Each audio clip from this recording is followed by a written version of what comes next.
అవును, 6 నెలల్లో పెళ్లి పథకంలో చేరండి. మీ ప్రియమైన వారికి 6 నెలల్లో పెళ్లి చేయండి. కృష్ణ సాయి బ్రాహ్మణ వివాహ పరిచయ వేదిక బ్రాహ్మణులకు మాత్రమే. మరిన్ని వివరాలకి కాల్ 8855592015 లేదా 9000333990.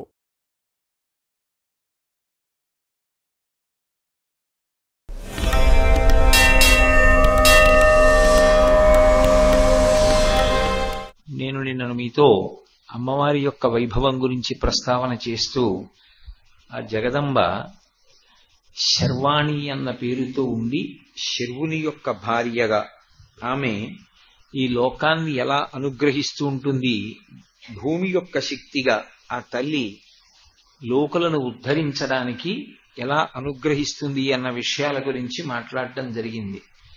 శర్వాణి అని పేరు కలిగిన తల్లికే భవానీ అని కూడా ఒక నామం. ఆమె యొక్క అపారమైన కారుణ్యానికి పరాకాష్ఠ ఆ నామాలు. నేను మీతో మనవి చేసి ఉన్నాను, నామములు అన్నప్పుడు అన్ని పేర్లతో పిలవబడుతుంది అని కాదు, లేదా లౌకికంగా ఆవిడికి ఎవరో ఆ పేర్లు పెట్టారు అని కాదు దాని అర్థం. ఆమె యొక్క గుణములు ఆవిష్కృతమైనప్పుడు ఆ గుణముల చేత ఆవిడ ఆ పేర్లు పొందింది. అందుకే నామాలకి వ్యాఖ్యానాలు ఉండడం అనేటటువంటిది చాలా ప్రశస్తమైనటువంటి విశేషంగా సనాతన ధర్మంలో ప్రకాశించింది. శంకర భగవత్పాదులు విష్ణు సహస్రనామ స్తోత్రానికి వ్యాఖ్యానం చేయడానికి కారణం అదే.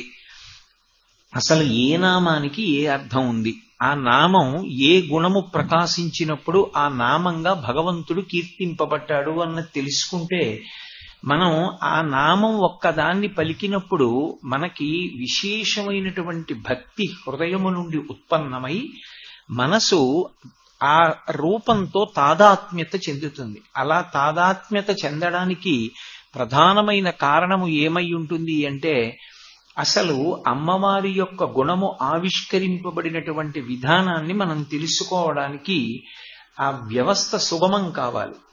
అందులో భవుడు అన్న పేరు పరమశివుడికి ఉంది. ఎందుచేత ఆయన భవుడు అని పిలువబడ్డాడు అంటే, సంజీవనం సమస్తస్య జగతః సలిలాత్మిక భవ ఇత్యుచ్యతే మూర్తి భవస్య పరమాత్మనః అని వేదవ్యాసుడు.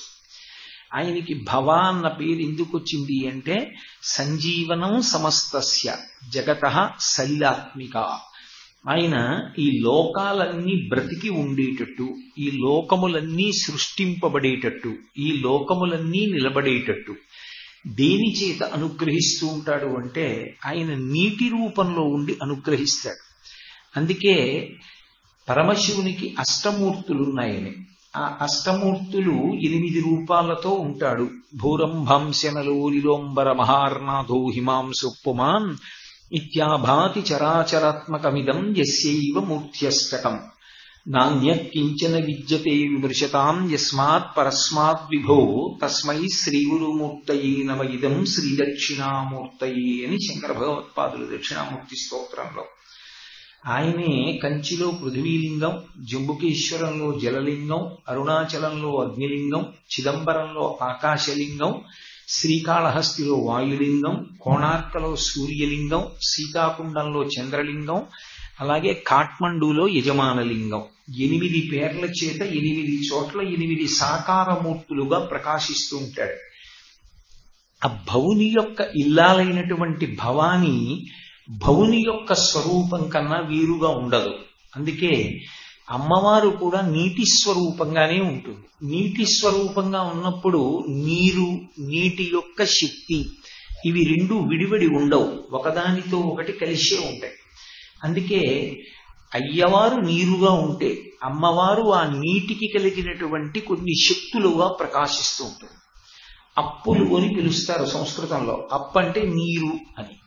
ఆ నీరు చాలా విశేషమైనటువంటి లక్షణాన్ని కలిగి ఉంటుంది. అదే సృష్టికంతటికీ మూలాధారం. నీరే సమస్త భూతములు బ్రతికి ఉండడానికి మూలాధారం. ఆ నీరు లేకపోతే ఏ భూతము కూడా బ్రతకదు. అందుకే వేదంలో ఒక మాట చెప్తారు, స్పృహ పోతున్నప్పుడు, చైతన్యము శరీరాన్ని విడిచిపెట్టేస్తున్నప్పుడు, ఏ కారణము చేతలైనా ప్రాణములు తమ తమ స్థానములను విడిచిపెట్టి పైకి లేచిపోతుంటే ఆ ప్రాణములను మళ్ళీ వెనక్కి తీసుకొచ్చి శరీరంలో ప్రవేశపెట్టించగలిగినటువంటి శక్తి కలిగినటువంటి ఏకైక భూతం ఏది అంటే నీరు ఒక్కటే. కాసి నీళ్లు ముఖం మీద చల్లారనుకోండి, స్పృహ వస్తుంది. స్పృహ రాగానే పట్టించేది కూడా మళ్ళీ కాసి నీళ్లే పట్టిస్తారు. ఆ నీటికున్న శక్తి ఏమి అంటే అది ప్రాణములను నిలబెడుతుంది. అది సమస్త భూతములు బ్రతకడానికి కారణమవుతుంది. అందుకే వామదేవమూర్తి అని ఉత్తరాభిముఖంగా చూసేటటువంటి పరమశివుని యొక్క మూర్తి జలములకు అధిష్టాన దేవత అయి ఆయన స్థితికార శక్తిగా విష్ణు స్వరూపంగా ప్రకాశిస్తూ ఉంటాడు. అమ్మవారు కూడా అదే తత్వంతో నీటి యొక్క శక్తిగా ఆవిడ ప్రకాశిస్తూ ఉంటుంది. అలా ప్రకాశించినటువంటి కారణం చేత ఆ తల్లి ఈ సమస్తమైనటువంటి జగత్తుల యొక్క సృష్టికి స్థితికి కారణం. ఆ నీరు లేకపోతే అసలు ఏ ప్రాణి కూడా నిలబడదు. ప్రాణములు నిలబడడానికి ప్రధానమైన కారణము అని చెప్పబడేది ఏది అంటే నీరొక్కటే. ఆ నీటికి ఒక ప్రత్యేకమైనటువంటి శక్తి ఉంది. అది కేవలం ప్రాణములను నిలబెట్టడం ఒక్కటే కాదు, అసలు ప్రాణములతోటి శరీరముతోటి ఉండడం వల్ల వచ్చేటటువంటి ప్రయోజనం, భగవంతుని యొక్క మార్గంలో ప్రయాణం చేసి భగవంతుణ్ణి చేరుకోవడానికి కావలసినటువంటి అధ్యవసాయాన్ని బుద్ధి యందు పొందడానికి ప్రయత్నం చెయ్యడం. అలా చెయ్యడానికి ప్రధానమైనటువంటి అంగం ఏది అంటే స్నానము. ఆ స్నానమునకు అత్యంత ఉపయుక్తమైనది ఏది అంటే నీరు ఒక్కటే. అందుకే ఋగ్వేదంలో నీటికి సంబంధించి చాలా గొప్ప విశేషంగా చెప్పేటటువంటి మంత్రం ఒకటి ఉంది. ఆ మంత్రంలో అంటారు, ఆపోహో విశ్వస్య భైషజీ అని పిలుస్తారు.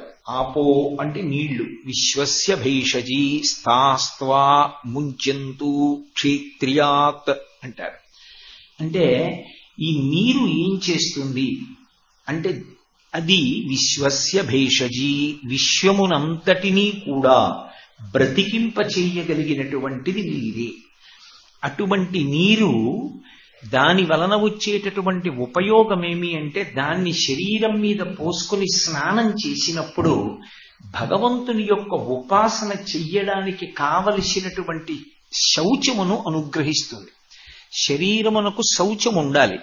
శౌచం ఎందుకు తెచ్చుకోవాలి అంటే అశౌచం పోగొట్టుకోవడానికి. అశౌచము మన ప్రయత్నం అక్కర్లేదు, ఎప్పుడూ ఉంటుంది. శౌచము ప్రయత్నం చేత అశౌచాన్ని పోగొట్టుకొని పొందాలి. అసలు అశౌచం ఎందుకు కలుగుతుంది అంటే శరీరం నవరంధ్రములతో ఉంటుంది. ప్రధానమైన రంధ్రములు 9 రంధ్రములు, మిగిలినవి కొన్ని కోట్ల రంధ్రములు ఉంటాయి. రోమకూపములన్నీ రంధ్రములే అని చెప్తుంది శాస్త్రం. ఈ వెంట్రుకల యొక్క మొదళ్ళు ఎక్కడుంటాయో అవి కూడా రంధ్రములే. అందుకే అందులోంచి స్వేదము ఉద్భుతమవుతుంది, చెమట వస్తుంది. కానీ ప్రధానమైనటువంటి రంధ్రములు 9. 2 కళ్ళు, 2 ముక్కు రంధ్రములు, 2 చెవి రంధ్రములు 6, నోరు 7, మలద్వారం 8, మూత్రద్వారము 9. ఈ 9 రంధ్రములకు ఉండే లక్షణం ఏమిటంటే ఇవి నిరంతర మలస్రావం చేస్తూ ఉంటాయి. అవి ఎప్పుడూ మలాన్ని విడిచిపెడుతూ ఉంటాయి. చెవి ఉందనుకోండి, అందులో ఎప్పుడూ గులివి తయారవుతూ ఉంటుంది. ముక్కు ఉందనుకోండి, ముక్కు కొంత మలాన్ని విడిచిపెడుతూ ఉంటుంది. అలాగే నోరు, కాసేపు కడుక్కోకుండా ఉన్నామనుకోండి మలం ఏర్పడి దుర్వాసన వస్తుంది. అలాగే కళ్ళు, కాసేపటికి కంట్లో పుసి కడుతుంది. ఇవి నిరంతర మలాన్ని విడిచిపెడతాయి. అలా మలాన్ని అవి విడిచిపెట్టిన కారణం చేత అశౌచాన్ని పొందుతూ ఉంటుంది శరీరం. అలా అశౌచాన్ని పొంది ఉండగా భగవంతుని యొక్క ఉపాసన యందు కూర్చోడానికి అర్హత ఉండదు. మనసు నిలబడదు, శరీరము సహకరించదు. అందుకే అశౌచాన్ని పోగొట్టుకుని శౌచాన్ని సిద్ధింపచేసుకోవాలి అంటే దాన్ని అనుగ్రహించగలిగినటువంటి భూతము నీరు ఒక్కటే.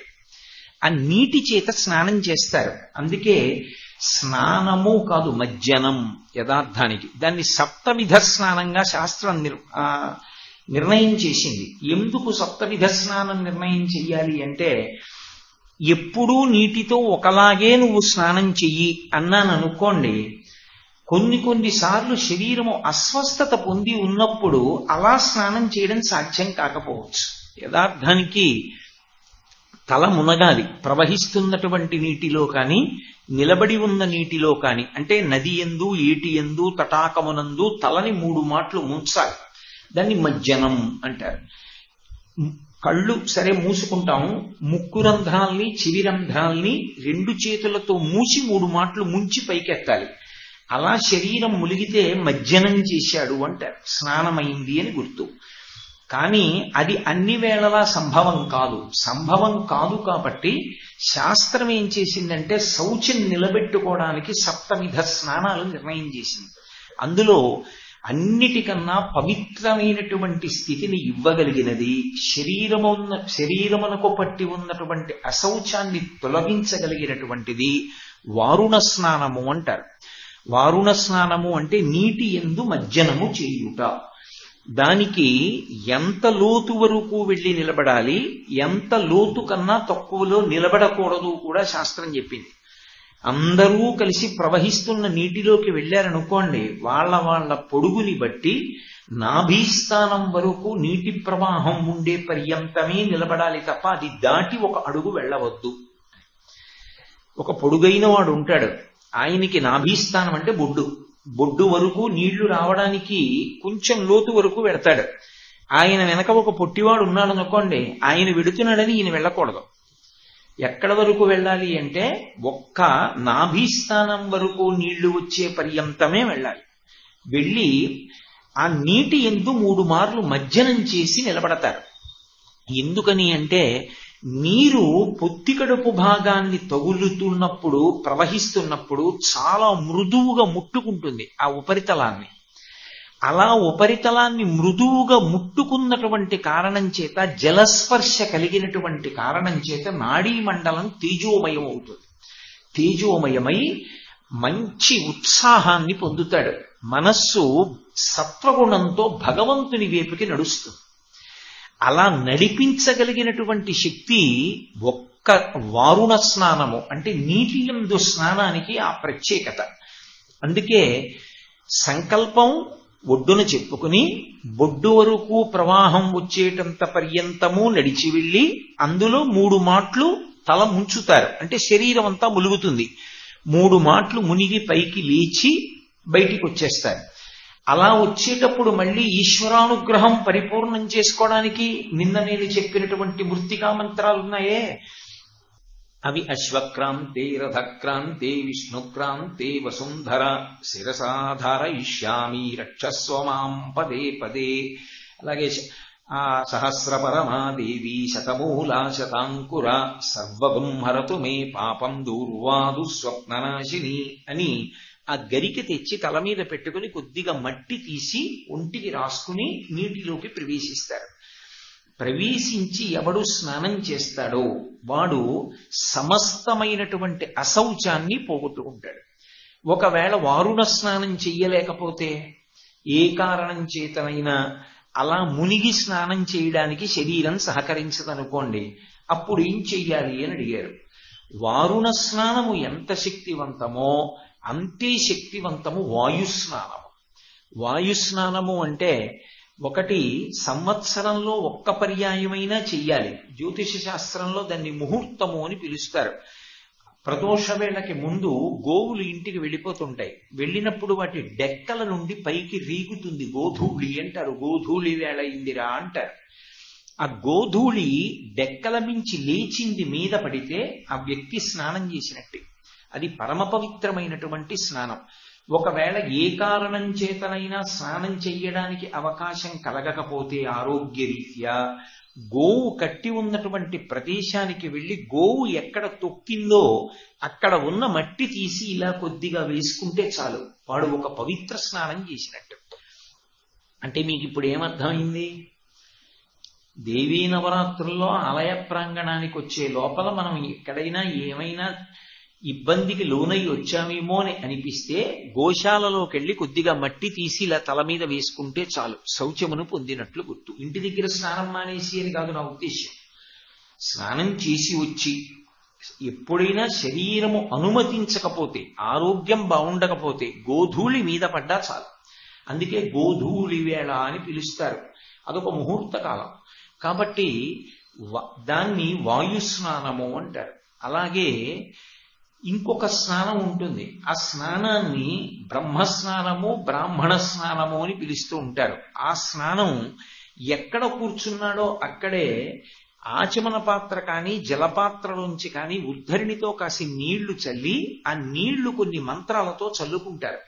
ఆపోహిస్తామయో భువస్థాన భూర్జీదాతన మహేరణాయ చక్షసైయోవశివ తమోరసస్తస్య బాధయతేహన ఉషదీరివమాతర తస్మా అరంగమామవైస్య క్షయాయ జన్మధ ఆపో జనయధాచన అని ఆ నీళ్లు చల్లుకుంటే అది మంత్రపురస్సరమైనటువంటి స్నానం. అందుచేత అలా కూర్చుని చల్లుకుంటే వాడు స్నానము చేసినట్టే అనుగ్రహింపబడుతుంది.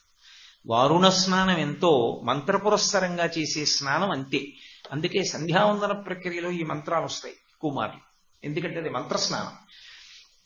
అది ఒక స్నానం. ఇక అగ్ని స్నానం అని ఒక స్నానం ఉంటుంది. ఇవన్నీ శరీరము యొక్క శౌచాన్ని నిలబెట్టడానికి పనికొచ్చేవి. అగ్ని స్నానము అంటే భస్మ తయారవుతుంది. ఆవు యొక్క పేడని కాల్చి పిడకలుగా చేస్తారు. ఆ చేసేటప్పుడు కాల్చేటప్పుడు కొన్ని ప్రత్యేకమైన మంత్రాలు ఉంటాయి. ఆ మంత్రాలతో అనుసంధానం చేస్తూ కాలుస్తారు. కాల్చినటువంటి భస్మ తీసి ఎడం చేతిలో వేసుకుని నీళ్లు పోసుకుని చేతితో మూసి ధరించేటప్పుడు ఒక మంత్రం చెప్తారు. అగ్నిరితి భస్మ, వాయురితి భస్మ, జలమితి భస్మ, స్థలమితి భస్మ, వ్యోమీతి భస్మ, సర్వభం అవాయుదికుం భస్మ, మనోవాంగ్మన ఇత్యేతాని చక్షువంశకరణాని భస్మాని అని ఆ మంత్రంతో విభూతిని చల్లుకున్న, విభూతి పెట్టుకున్న వాడు భస్మతో స్నానం చేసినట్టు. అది కూడా వారుణ స్నానమునకు సమానమే. ఇప్పుడు శరీరం అనుమతించకపోతే ఆ మంత్రంతో భస్మని చల్లుకుంటే చాలు. ఇక భస్మ స్నానం కూడా అంటే అగ్ని స్నానము, ఆగ్నేయ స్నానము, భస్మ స్నానము అని అన్ని పేర్లు దానికి. ఆ స్నానం కూడా కుదరకపోతే అప్పుడు మానసికమైనటువంటి స్నానం ఒకటి ఉంటుంది. ఏమిటా స్నానము అంటే గోవిందేతి సదా స్నానం. గోవిందా గోవిందా గోవిందా అంటే చాలు, వాడు స్నానం చేసినట్టే. అందుకే పరిశుద్ధము చెయ్యగలిగినటువంటి నామం. అందుకే భోజనం చేస్తున్న, భోజనం మధ్యలో, భోజనం చివర, కార్యక్రమ ప్రారంభంలో, కార్యక్రమం చివర ఓసారి గోవిందా గోవిందా అంటుంటారు. గోవిందేతి సదా స్నానం. గోవిందనామని చెప్తే వాడు స్నానం చేసినట్టు. గోవిందా గోవిందా గోవిందా గోవిందా గోవిందా అని మనసులో అంటున్నాడు అనుకోండి, ఆయనకి ఎప్పుడు శౌచం నిలబడుతుంది శరీరంలో. శౌచము తేజస్సుకి కారణమవుతుంది. కాబట్టి ఆ శౌచ సిద్ధి కొరకు మానసికమైనటువంటి స్నానము గోవిందనామంతో చేసేటటువంటి స్నానం. ఆ తరువాత కపిల స్నానం అని ఒక స్నానం ఉంటుంది. ఆ స్నానంలో ఆరోగ్యం బాగులేకపోతే ఏం చేస్తారంటే ఊర్ధ్వ శరీరాన్ని మాత్రమే తడిబట్టతో తుడుచుకుంటారు. అంటే శరీరం నాభికి కింద వరకు ఒక భాగం, నాభికి పైన ఒక భాగం. నాభికి పైన ఉండేటటువంటి భాగాన్ని తడిబట్టతో తుడుచుకుంటే తడి తగిలింది కాబట్టి ఆయన స్నానం చేసినట్టే.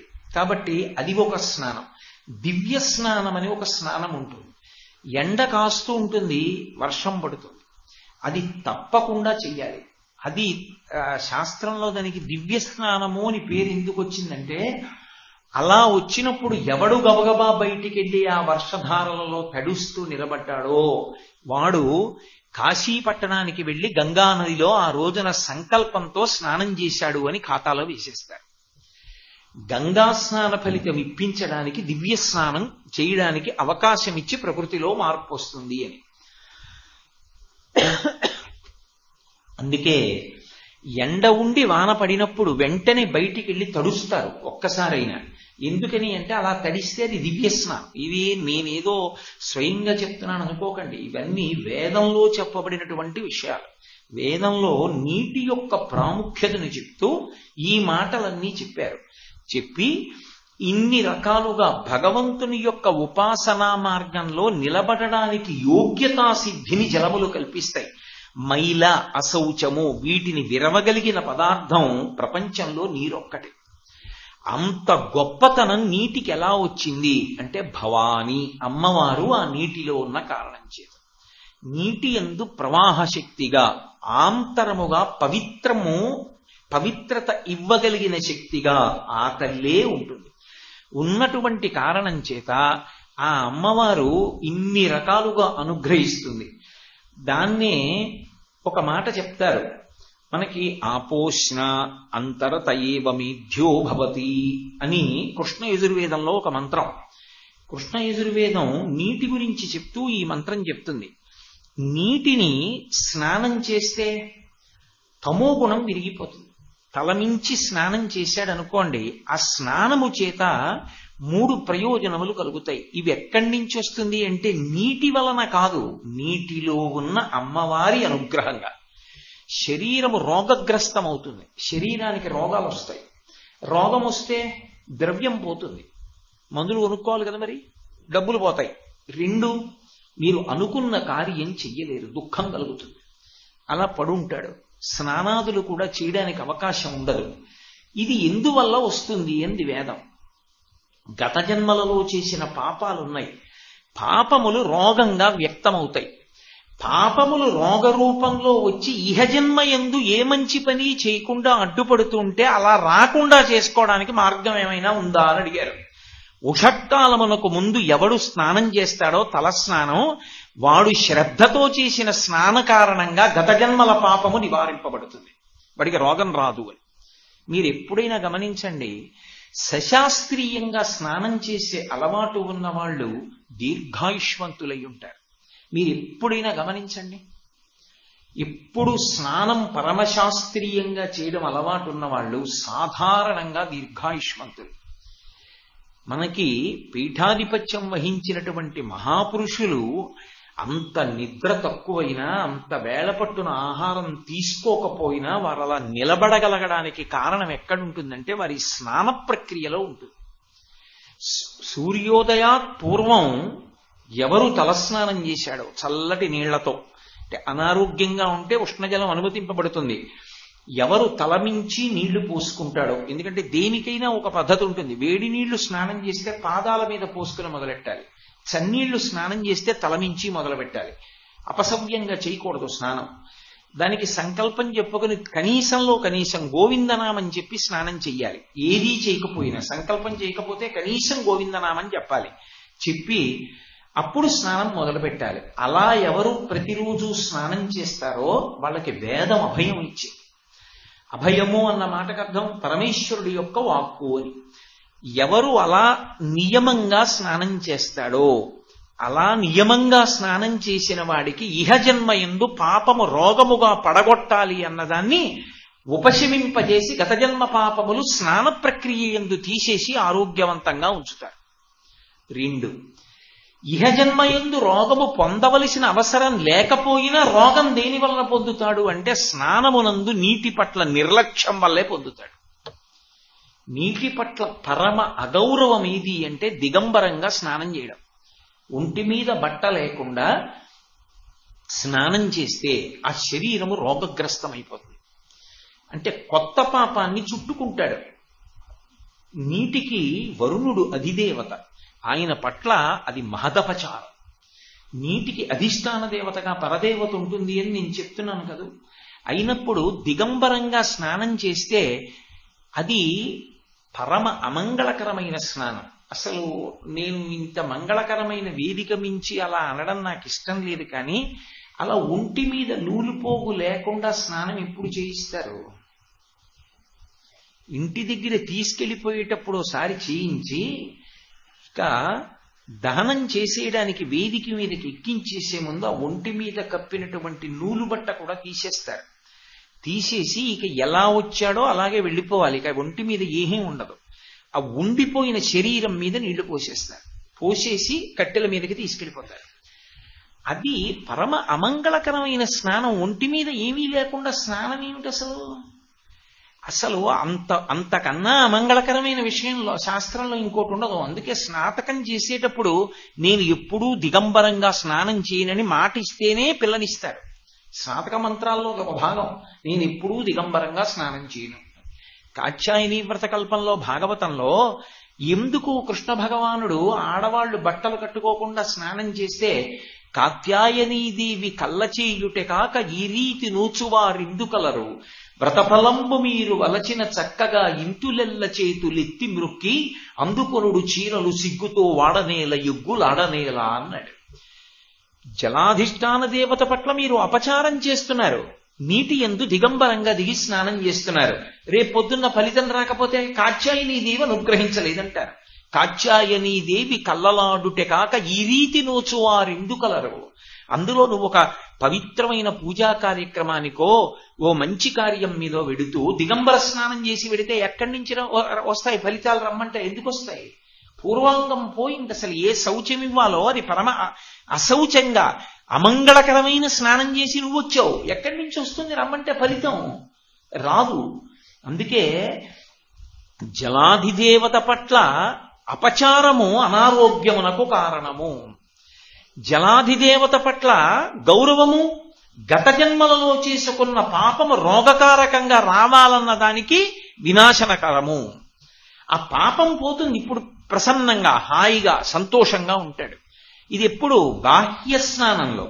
ఆంతరమునందు అందుకే ఆపోషణ అన్న మాట వాడింది కృష్ణ యజుర్వేదం. ఆ నీటిని 3 మాటలు ఆచమనం చేశాడనుకోండి లోపలికి, ఏవమేధ్యో భవతి అంతరత. దానివల్ల ఏమవుతుంది అంటే లోపల శ్రద్ధ పుడుతుంది. అందుకే ఏ పూజ మొదలెట్టండి ఆచమనం చేయండి అంటారు. ఆచమనం చేసేటప్పుడు శాస్త్రీయంగా తొందర పడిపోకుండా మినపగింజ మునిగినంత నీరు మాత్రమే అమృత మార్గంలో ఇలా ఈ పొడుగు వేలు యొక్క ప్రారంభ స్థానమునందు బొటన వేలు పెట్టి పైన చూపుడు వేలితో మూస్తే దాన్ని అమృత మార్గం అంటారు. ఇక్కడికి వచ్చేదాన్ని ఈ చిట్ట చివర క్రింది పిదివిని చేర్చి జుర్రకుండా చప్పుళ్ళు లేకుండా లోపలికి 3 మాటలు పుచ్చుకోవాలి. ఒక మాట పుచ్చుకొని 2వ మాట పుచ్చుకునేటప్పుడు మొదటి మాట పుచ్చుకున్న నీరు కంఠంలోంచి కడుపులోకి వెళ్ళిపోయి ఉండాలి. అలా 3 మాటలు ఎవరు నీరు పుచ్చుకుంటాడో శ్రద్ధతో వాడికి ఏ కార్యం మీద కూర్చున్నాడో ఆ కార్యం మీద బుద్ధి నిలబడుతుంది. అందుకే వాడు మంచి నిర్ణయాలు చేసుకోగలుగుతాడు. అందుకే ఎప్పుడెప్పుడు బుద్ధి వక్రింపచేసేటటువంటి అశౌచము కలిగే అవకాశం ఉంటుందో అప్పుడప్పుడు ఆచమనం చేయమని చెప్తుంది వేదం. ఆ ఆచమనం చేసినంత మాత్రం చేత శ్రద్ధాజనకము అంటే శ్రద్ధ కలుగుతుంది. శ్రద్ధ అంటే శాస్త్రస్య గురువాక్యస్య సత్యబుద్ధ్యావధారణ సా శ్రద్ధా కడితా సిద్భి యయా వస్తూపలభ్యతే అని శంకర భగవత్పాదులు. గురువుగారు చెప్పిన మాట ఏది ఉందో అది సత్యం కాబట్టి నేను పాటిస్తాను గురువుగారు చెప్పినట్టు అనేటటువంటి స్థిరమైన బుద్ధి కలుగుతుంది. 2 శాస్త్రస్య శాస్త్రమునందు విశ్వసనీయత కలుగుతుంది. అవును పరమ విశ్వాసాన్ని పొందుతాడు. శాస్త్రం ఏం చెప్పిందో అది సత్యము, నేను అలా పాటిస్తాను అని శాస్త్రమునందు గురి కుదరాలన్నా లేదా గురువుగారు చెప్పిన మాటల మీద సత్యము అనేటటువంటి బుద్ధి కలగాలన్నా ఆచమనం వల్ల మాత్రమే సంభవం అవుతుంది. అందుకే ఆచమనం చేసి మొదలు పెడతారు. అప్పుడు శ్రద్ధ ఉత్పన్నమవుతుంది. ఆ ఉత్పన్నమైనటువంటి శ్రద్ధతో చేసిన ఆరాధనా విధానం చేత భగవంతుని యొక్క అనుగ్రహాన్ని మూట కట్టుకుంటాడు. ఈ అనుగ్రహాన్ని మూట కట్టుకుని బయలుదేరాడు కాబట్టి ఆపదల నుండి తప్పించుకోవడానికి కావలసినటువంటి నిర్ణయం చేసుకోగలిగిన బుద్ధి లేదా ఆపదలయందు పడిపోవడానికి కావలసినటువంటి స్థితి ఈ స్నానము ఆచమనము అన్న 2 చేతనే నిర్ణయింపబడుతుంది. ఇప్పుడు నీరుగా కేవలము బయట తాగడానికి ఉపయోగపడుతోందా? ప్రాణుల్ని నిలబెట్టడానికి శ్రద్ధకి శౌచానికి ఉపాసనకి వీటన్నిటికీ కూడా నీరు కారణమై ఉన్నదా అంటే అసలు నీరు ధర్మమునకంతటికీ కారణం అదే. నీరు లేదనుకోండి ధర్మము లేదు. ఎందుచేత అంటే ధర్మము చక్రము. ధర్మం ఎప్పుడూ కూడా తిరుగుతూ ఉంటుంది. ధర్మము ఆగిపోయి ఉండేది కాదు, నిరంతరము తిరుగుతూ ఉండాలి. అది ఇప్పుడు చక్రంలో యువతల భాగం భూమి మీదకి వస్తే కాసేపు ఆగి ఇంకో వైపుకి వస్తుంది, కాసేపు ఇంకో వైపుకి వస్తుంది, గుండ్రంగా అదే తిరుగుతూ ఉంటుంది. కానీ ప్రస్థానం ఉంటుంది, బయలుదేరి వెళ్ళిపోతాడు. ఎక్కడికి వెళ్ళాలో అక్కడికి వెడితే ఇక కదలడు, కూర్చుంటాడు. ఇప్పుడు నేను ఈ వేదిక మీదకి రావాలి ప్రవచనానికి. ఈ ప్రవచనానికి రావడానికి ఒక వాహనం ఎక్కాను. ఆ వాహనం చక్రాల మీద ఆధారపడింది. చక్రాలు దొల్లి ఇక్కడికి వచ్చాను. ఇక్కడికి వచ్చి కూర్చున్నాక స్థిరంగా కూర్చుంటాను. అందుకే ధర్మము సత్యము రెండు మాటలు ఉంటాయి. ధర్మము ఎప్పుడూ కదులుతుంది. ఎప్పుడూ కదిలేటటువంటి ధర్మాన్ని శాస్త్రమును ప్రమాణంగా పట్టుకోవాలి. అంటే మీకు నేను తేలికగా అర్థం అవ్వాలి అంటే, నేను ఒక గంటన్నర ముందు నేను ఉద్యోగం చేసే కార్యాలయంలో ఉన్నాను. అప్పుడు నాకన్నా పై అధికారి ఏ పని చెప్పారో ఆ పని వినయంతో చేయడం నా ధర్మం. దిగి ఇంటికి వెళ్ళాను, సంధ్యావందనం చేయడం నా ధర్మం. సంధ్యావందనం చేసి ఇక్కడికి వచ్చాను. వేదిక మీద కూర్చున్న తర్వాత నా బుద్ధికి తోచిన విషయాలు కాదు, శాస్త్రం ఏం చెప్పిందో అది మాత్రమే చెప్పాలి. అలా చెప్పడం నా ధర్మం. ఇది అయిపోయిన తర్వాత నా భార్య ముందు నించుంటే భర్తృధర్మం, నా తమ్ముడి ముందు నించుంటే సోదర ధర్మం, నా కూతురు ముందు నించుంటే పితృధర్మం, నా కోడల ముందు నించుంటే మామగారి ధర్మం, నా శిష్యుడి ముందు నించుంటే గురుధర్మం. ఒకలా ఉందా? అనుక్షణం మారుతుంది. మారిపోయి కదిలిపోతున్న ధర్మాన్ని ఎవడు శాస్త్రమును ప్రమాణముగా చేసి పట్టుకున్నాడో, నా కోడల ముందు నించుంటే మామగారిగా నేను ఎలా నించోవాలి, నించోవడం అంటే నేనెలా ప్రవర్తించాలి అన్నదానికి ఎవరు ప్రమాణం? శాస్త్రం ప్రమాణం. ఏమిటి ప్రమాణం? ఆ స్థితిలో నా కొడుకు కన్నా, నా కూతురు కన్నా, నా భార్య కన్నా, నా కుటుంబంలో ఎవరికన్నా మామగారు కోడలి గౌరవాన్నే చూడాలి. కోడలు అంటే మామగారు అంత అలా ప్రాణం పెట్టి కాపాడాలి అని.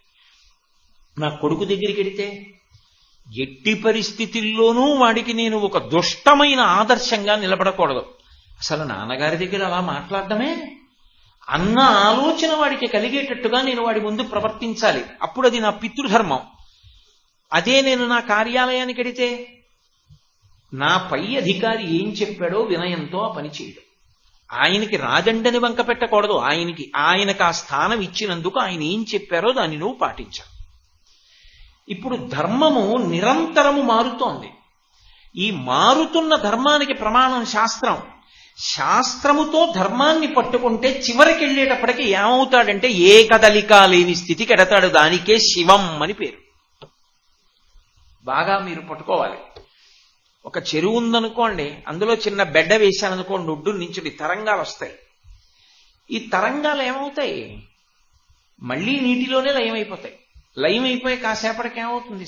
చెరువు ఏ కదలిక ఉండదు. ఏ కదలిక లేకుండా ఇక్కడే ఇప్పుడే సద్యోజాతం ప్రపద్యామి సద్యోజాతాయ వై నమో నమః, ఇక్కడే ఈ క్షణంలోనే ఆత్మగా నేను అనుభూతిలోకి ప్రవేశించి అద్వితీయ స్థితిని అనుభవించడం, ఇక రెండవది లేదు అని ఆ ఒకటిగా అనుభవంలోకి రావడం దేని వల్ల వస్తుంది అంటే ధర్మంతో ముడిబడి నీ కర్తవ్యాన్ని నువ్వు చెయ్యాలి. కర్తవ్య విస్మరణ చేయకూడదు. అది గీత బోధంతా. కర్తవ్యాన్ని ధర్మంతో ముడివేసి నువ్వు చేసుకెళ్ళిపోతే చిట్ట చివర ఏమవుతావు అంటే సత్యమునందు ప్రవేశిస్తావు. ఏ కదలిక లేని స్థితిలో నిలబడతాడు. కాబట్టి ధర్మాచరణము యొక్క పరమ ప్రయోజనము సత్యము. ధర్మాచరణమునకు ప్రాతిపదిక గురువు యందు శాస్త్రము యందు విశ్వాసము. ఈ విశ్వాసము కలగడానికి ఉపకరణము ఆచమనము. ఆచమనమునకు ఉపకరణము నీరు. ఇప్పుడు కాబట్టి నీరు దేనికి ఆధారభూతం? మనుష్య జన్మ యొక్క పరమ ప్రయోజనాన్ని సాధించడానికి నీరే కారణము. అందుకని భవాని. ఇప్పుడు ఇన్నిటిని అనుగ్రహిస్తున్న తల్లి ఎవరు? ఆవిడే. ఆవిడ ఇన్ని రూపాలలో ఇన్ని విధాలుగా ఆవిడ అనుగ్రహిస్తోంది. పైగా సుఖము అని ఒక మాట ఉంటుంది. అంటే బాగుంది అని అనిపించడం. బాగుంది అని అనిపించాలి అంటే రసేంద్రియము తృప్తి పడడానికి అది చాలా ప్రధానమైనటువంటి సుఖస్థానములలో ఒకటి. ఎందుకంటే ఏదైనా రుచికి బాగుంది అనుకోండి, అబ్బా చాలా బాగుందండి, ఇంకో మాట తింటాడు, మళ్ళీ మళ్ళీ కావాలండి అంటూ ఉంటాడు. అలా ఏదైనా సరే పక్వమై రుచిని పొందాలి అంటే నీరు పక్కన చేరవలసి ఉంటుంది. అగ్నితో తప్తమవుతున్నప్పుడు నీరు పక్కన చేరకపోతే అది రసేంద్రియాన్ని తృప్తిపరచడం చాలా చాలా కష్టం అవుతుంది. బియ్యం ఉన్నాయి, మంట ఉంది, అన్నం వండండి నీళ్లు లేకుండా. వంకాయలు ఉన్నాయి, అగ్నిహోత్రం ఉంది, మిగిలిన పదార్థాలు ఉన్నాయి, చెయ్యండి కూరగా. నీరు తగిలితేనే, పక్కన నీరు ఉంటేనే బియ్యం అన్నీ అన్నం అవుతాయి, కూర పక్వమవుతుంది. అలా పక్వమైతేనే రుచి, అప్పుడే తొందరగా జీర్ణం అవుతుంది. పెళుసుగా ఉందనుకోండి, రోజు తినేదానికన్నా అరగలేదండి, కడుపులో నొప్పిగా ఉంది, అన్నం చాలా బిరుతుగా ఉందండి అంటాడు. ఎందుకని? నీళ్లు తక్కువే, అన్నం బిరుతుగా ఉంది. రోజు ఎన్ని నీళ్లు పోస్తుందో భార్య అన్ని నీళ్లే పోసి వండితే ఆ మెత్తతనానికి జీర్ణ వ్యవస్థ అలవాటు పడింది. అలా ఉంటేనే జీర్ణం చేసుకోగలుగుతుంది, లేకపోతే నిప్పి పెడుతుంది. నువ్వేదో కొత్త రకంగా తీసుకొచ్చి లోపల పారేసా ఉంటుంది. నిప్పి శరీరము యొక్క భాష. అందుకే హోమియోపతిలో ఆ నిప్పిని దేన్నిగా భావిస్తారు అంటే అది శరీరము యొక్క భాష అంటారు. అంటే ఇక్కడ ఒక తేడా జరిగింది కాబట్టి దృష్టి పెట్టవలసినది అని శరీరం మాట్లాడుతుంది. అలా శరీరము మాట్లాడితే దాన్ని నిప్పిగా గ్రహిస్తారు. అవతలవాడు ఏదో బాధగా ఉందండి అన్నారనుకోండి, నోరుమొయ్యి అన్నారనుకోండి, బాధపోతుందా? అందుకే నిప్పిని నివారించడం కాదు, నిప్పికి కారణాన్ని నివారించడం ప్రధానంగా తీసుకుంటారు. అంటే అన్ని వేళలా నిప్పి నివారణ తప్పని నేనేం అంటలేదు, అది బాధ ఓర్చలేనప్పుడు నిప్పిని తగ్గిస్తారు. కాబట్టి నిప్పి శరీరము యొక్క భాష. అలా ఎందుకు శరీరం మాట్లాడుతుందంటే నీరు తగినంత కలవకపోతే. అందుకే మీరు ఎక్కడికైనా వెళ్ళండి, మాకు ఈ ఊళ్ళో నీళ్లు పడలేదండి అండి, అది బియ్యం పడలేదండి, గోధుమలు పడలేదండి, లేకపోతే ఇక్కడ మాకు చక్కెర పడలేదండి అని ఎవరు అనరు. ఈ ఊళ్ళో నీళ్లు పడలేదండి అండి అంటారు. అంటే నీటికి పాపపుణ్య ఫలితములను తక్షణం ఇవ్వగలిగినటువంటి శక్తి ఉంది. అందుకే నీటి మీద దెబ్బ కొట్టరు. మనకి సనాతన ధర్మంలో మళ్ళీ నీరు అంత దెబ్బ కొడుతుంది సుమానని నీటి మీద కొట్టవద్దు అని చెప్తారు. నాకు బాగా జ్ఞాపకం, మా చిన్నతనంలో చాద పెట్టి నీళ్లు తోడుకోవలసి వస్తే వేగంగా తాడంతా వదిలేస్తే చాద వెళ్ళి ధబ్ అని పడేది. దాన్ని ఇలా ఇలా ఇలా అంటే అది ఏదో నీళ్లలో మునిగేది, తోడేవాళ్ళం చిన్నప్పుడు. మా అమ్మ దెబ్బలాడుతుండేది, బుద్ధుందా లేదా నీకు, ఏమిటిరా చాద ఇడు, మిల్లిగా విడిచిపెట్టు, మిల్లిగా వదులు నీళ్లలోకి, అలా నీటి మీద కొట్టకూడదు అనేది. ఆవిడ ఎందుకనేదో నాకు ఇప్పుడు అర్థమైంది. అది పూజ్య భావన. నీటికి ఒక అధిష్టాన దేవత ఉంది. అది నిర్లక్ష్యంగా ప్రవర్తించడం ఆవిడ యొక్క ఆగ్రహానికి కారణమవుతుంది. అందుకే నీటిని అంత గౌరవంగా రక్షిస్తారు. అందుకే భూతములు అని పిలిచిన పంచభూతాలని కూడా మళ్ళీ ఏ పేరు చెప్పలేదనుకోండి. భగవంతుణ్ణి కీర్తించేటప్పుడు పృథివీ ఆపస్తేజో వాయు ఆకాశములు 5 భూతములే, కానీ ఏ పేరు చెప్పకుండా భూతాకారం అన్నారు అనుకోండి, అది నీరే అని గుర్తు, నీటి రూపంలో ఉన్నాడు అని గుర్తు. ముత్తుస్వామి దీక్షితారు వారు విఘ్నేశ్వరుడి మీద కీర్తన చేశారు. చేసినప్పుడు వాతాపి గణపతిం భజేహం అని, అందులో భూతాకారం అంటారు. భూతాకారం అంటే ఏ భూతం, ఏ భూతం పేరో చెప్పకపోతే జలభూతం. ఎందుకని అంటే నీటి రూపంలోనే ఉండి పరమేశ్వరుడు ఈ వ్యవస్థనంతటినీ కూడా నిర్వహణ చేస్తూ ఉంటాడు. ఆ నీరు లేకపోతే ప్రాణములు తమ తమ స్థానముల నుండి పైకి వెళ్ళిపోతాయి. అంత గొప్పది నీరు. అటువంటి నీరు బాహ్యాభ్యంతర శౌచములను ఇవ్వగలదు.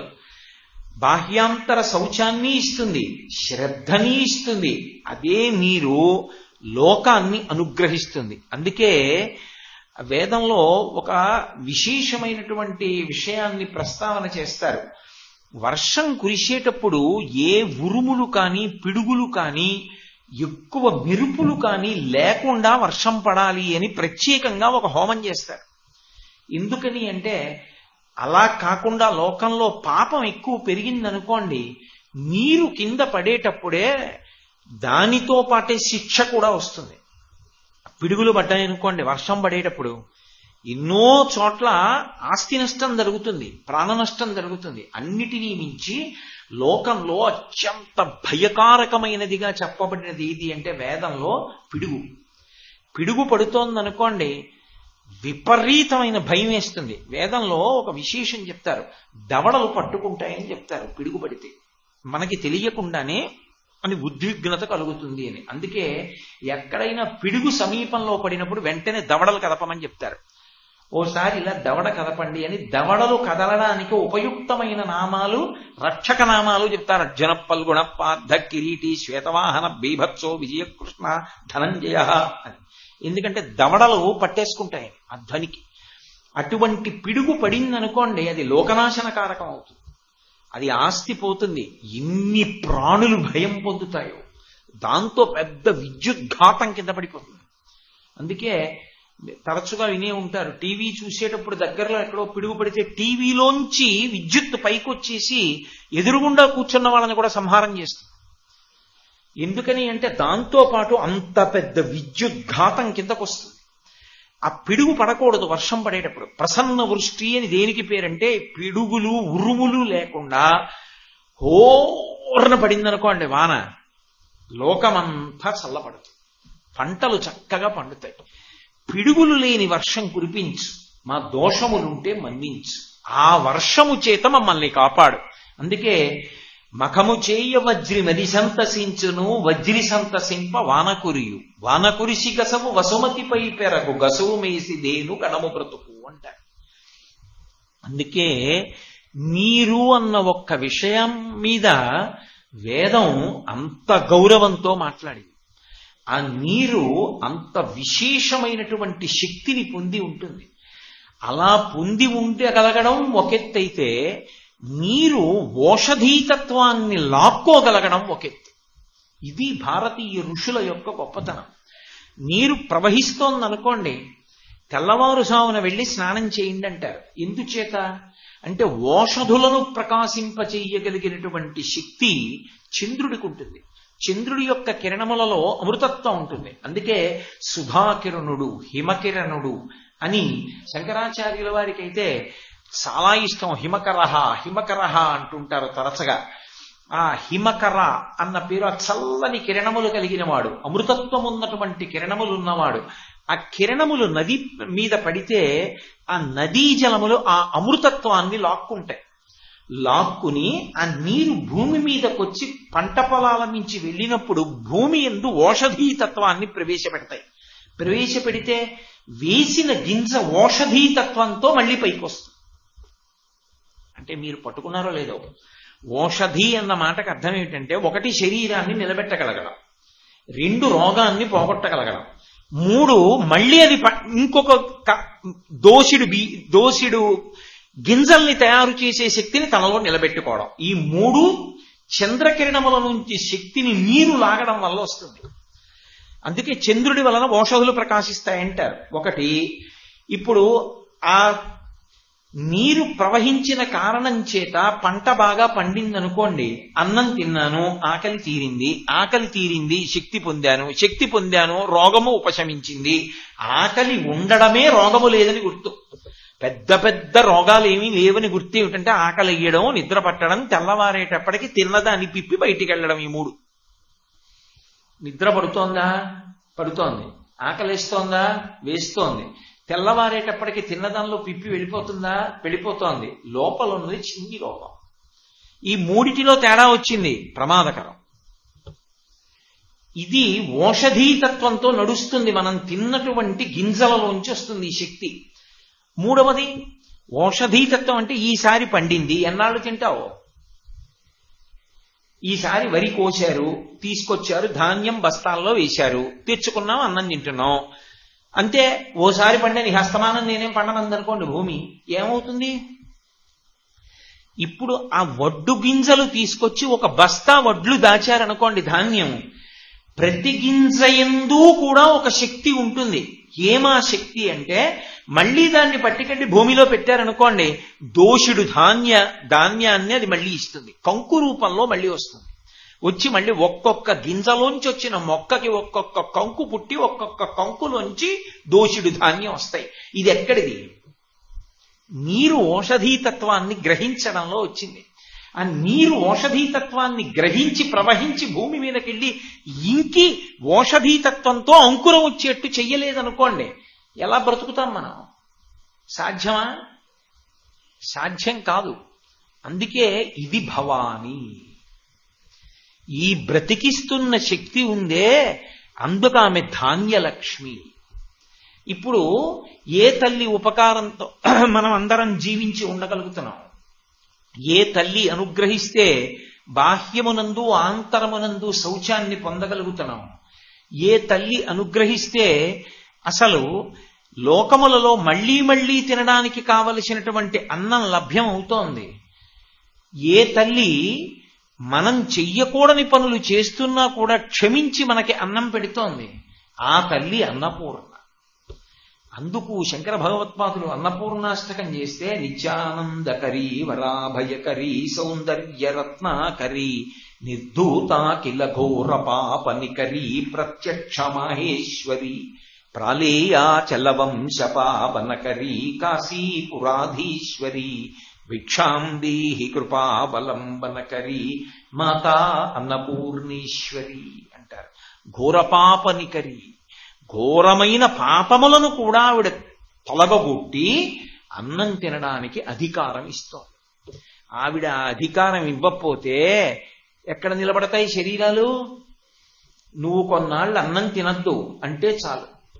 అందుకని ఇన్నిటిని మనని అనుగ్రహించి రక్షించేటటువంటి పరదేవత ఎందుకు అలా చెయ్యాలి అంటే కేవలము ఆవిడ కారుణ్యమే కారణము.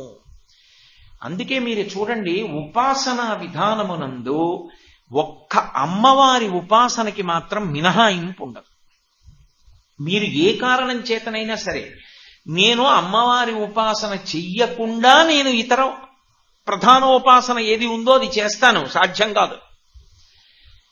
ఆయన బాగా చదువుకున్నాడు, ఆయన యజ్ఞోపవీతం వేసుకున్నాడు, ఆయన వేదము పురాణము శాస్త్రము మొదలైనవి చదువుకున్నాడు. ఇప్పుడు ఆయన శైవుడా, వైష్ణవుడా, శాక్తేయుడా, లేకపోతే సౌరాన్ని పాటించేవాడా, గణాపత్యుడా, ఎవరైనా కానివ్వండి, ముందు మాత్రం రక్షించేటటువంటి శక్తిగా ఆ తల్లిని గాయత్రి అని 3 పూట్ల సంధ్యావందనంలో ఆ మంత్రాన్ని కీర్తించవలసింది, గానం చేయవలసింది. అందుకే చదువుకున్నవాడైతే గాయత్రి అన్న పేరుతో 3 పూట్ల తల్లిని ఉపాసన చేస్తాడు. అసలు ఉపాసన చేస్తే తప్ప ఇతరమైనటువంటి ఉపాసన చేయడానికి అధికారమే లేదు. సంధ్యాహీన అశుచి, సంధ్యావందనం చేయలేదు వాడు అశౌచంతో ఉన్నవాడితో సమానం. వాడు ఏ ఉత్తమ కర్మకి అర్హతని పొందడు. కాబట్టి చదువుకున్నవాడు, కొంచెం ఒక మార్గమునందు ప్రయాణిస్తున్నవాడు, కొంత శాస్త్రం తెలుసుకోవడానికి అధికారం ఉన్నవాడు, వాడు ఎవరిని ఉపాసన చెయ్యాలి? అమ్మవారిని. యజ్ఞోపవీతం లేదు, ఉపనయనం చేసుకోలేదు. ఉపనయనం చేసుకోలేదంటే ఉపనయనం చేసుకునే అధికారము లేని స్థితిలో జన్మించాడు. అంత మాత్రం చేత ఆయనకి ఏదో లోటు జరిగిందనో, భగవంతుడు ఆయన్ని తక్కువగా పుట్టించాడనో, లేకపోతే వేదం ఆయన్ని దూరంగా పెట్టిందనో అని అనుకుంటే పొరపాటు. వేదం ఎందుకు అలా కొంతమందికి యజ్ఞోపవీతం వెయ్యవద్దు అని చెప్పిందంటే, వాళ్ళ వలన దేశం బతుకుతుంది. ఆయన కర్షకుడు, వర్షం పడుతోంది, నాగలి భుజాన పెట్టుకుని పరిగెడతాడు. నువ్వు సంధ్యావందనం చేసి అర్ఘ్యం ఇచ్చి గాయత్రి చేసి కానీ వెళ్ళొద్దు అన్నాడు అనుకోండి. ఇప్పుడు ఆయన ఎలా వెడతాడు? ఆయన వ్యవసాయం ఎలా చేస్తాడు? మిగిలిన వాళ్ళకి అన్నం ఎలా దొరుకుతుంది? అందుకే ఆయన స్నానం చేసి తూర్పుగా తిరిగి సూర్యుడికి ఒక్క నమస్కారం చేశాడు అనుకోండి, సరిపోయిందంతే. రామకృష్ణ పరమహంస దీని మీద అద్భుతమైన విషయం చెప్తుండేవారు. ఒకానొకప్పుడు అంటే నిజంగా అలా జరిగిందా అంటే నారద మహర్షి అలా చేశారని కాదు, దాని తత్వం తెలుసుకోవడానికి. నారద మహర్షి శ్రీమన్నారాయణుడి దగ్గరికి వెళ్ళి, అయ్యా నీకు పరమభక్తుడెవరు అని అడిగాడు. ఎందుకని తన పేరే చెప్తాడు. శ్రీ మహావిష్ణువు చిరునవ్వు నవ్వి అలా వేలు చూపించి భూమండలంలో ఒక రైతుని చూపించాడు. ఆయన తెల్లబోయాడు. అతన పరమభక్తుడు. నిరంతర నారాయణ స్మరణం చేస్తానే, వెళ్ళి చూస్తానుండి ఏం చేస్తున్నాడో అని వెళ్ళి చూశాడు. ఏం చేస్తూ ఉంటాడు ఆయన? ఏం చేస్తాడు? పొద్దున నిద్రలేచి నారాయణ అంటాడు. పొలానికి వచ్చి నాగలి భూమి మీద పెట్టి దున్నడం మొదలుపెట్టి నారాయణ అంటాడు. మధ్యాహ్నం అన్నం తినడానికి కూర్చుని నారాయణ అంటాడు. సాయంకాలం గడ్డి మోపు కట్టుకుంటూ నారాయణ అంటాడు. రాత్రి పడుకోబోయే ముందు నారాయణ అంటాడు. ఇదే అడిగాడు వెళ్ళి నారదుడు. అతను మహాభక్తుడు. రోజుకి పట్టుమని 10 మాటలు నీ నామం చెప్పడం, నిరంతరం చెప్తున్నాను. ఎలా తేడా? ఆయన ఎందుకు పరమభక్తుడయ్యాడన్నాడు. అంతే అంటావా నారదా? సరే, ఒక చిన్న విషయం చెప్తాను, నీకే అర్థం అవుతుంది. ఇదిగో చాలా సన్నటి మార్గం ఉంది, ఏటవాలుగా ఉంది ఇలాగా. దాని మీద ఒక్క పాదమే పడుతుంది. ఆ ఒక్క పాదం వేస్తూ నిలబడి మళ్ళీ రెండో పాదం వేసి జాగ్రత్తగా మళ్ళీ మొదటి పాదం ఎత్తి, ఏటవాలుగా ఉంది గోడ మీదకి, ఎక్కడైనా పొరపాటు చేసావో కింద పడిపోతావు. రెండు పాత్ర నిండా నూనె పోసి ఇస్తున్నాను, చేతులతో పట్టుకుని ఒక చుక్క కింద పడకుండా జాగ్రత్తగా ఈ మార్గంలో గోడ మీదకి వెళ్ళు.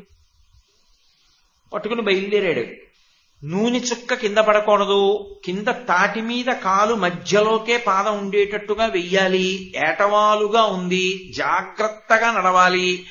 ఇన్ని చూసుకుంటూ జాగ్రత్తగా నడిచి గోడెక్కాడు. స్వామి చేరిపోయాను. ఎన్ని మాటలు చెప్పావు నా నామం ఎక్కేటప్పుడు? అయ్య బాబో, ఓ పక్క నూనె పాత్ర ఇచ్చావు, ఓ పక్క ఏటవాలుగా ఉంది, ఒక్క కాలే పడుతుంది, ఎక్కడ చెప్పను నీ నామం? ఏమయ్యా, నా నామం ఈ పాటి నడవడానికి కష్టం. తెల్లవారుజామున లేచి ఆకాశం వర్షిస్తుంటే కటిక చీకట్లో భూమి దున్నాలని నాగలి భుజాన పెట్టుకుని పరుగులెత్తి 10 మందికి అన్నం పెట్టడం కోసమని భూమి దున్నుతున్న వాడిని సంధ్యావందనం చేయి, గాయత్రి చెయ్యి, అర్ఘ్యమి, శాస్త్రం చదువుకో అంటే ఇది చేస్తాడా అది చేస్తాడా మినహాయింపిచ్చా. వాడు స్నానం చేసి సూర్యుడికి ఒక నమస్కారం చేస్తే వాడు గాయత్రి చేసేసినట్టే, తప్ప తక్కువ చేసిందని అనుకోకూడదు. కాబట్టి చేయవలసినటువంటి కర్మ ఏది ఉంటుందో వేదప్రోక్తమై అది చేయడంలో ఈశ్వరుడు శక్తిని ఆ పరిస్థితిని దృష్టిలో పెట్టుకుని ఇస్తాడు.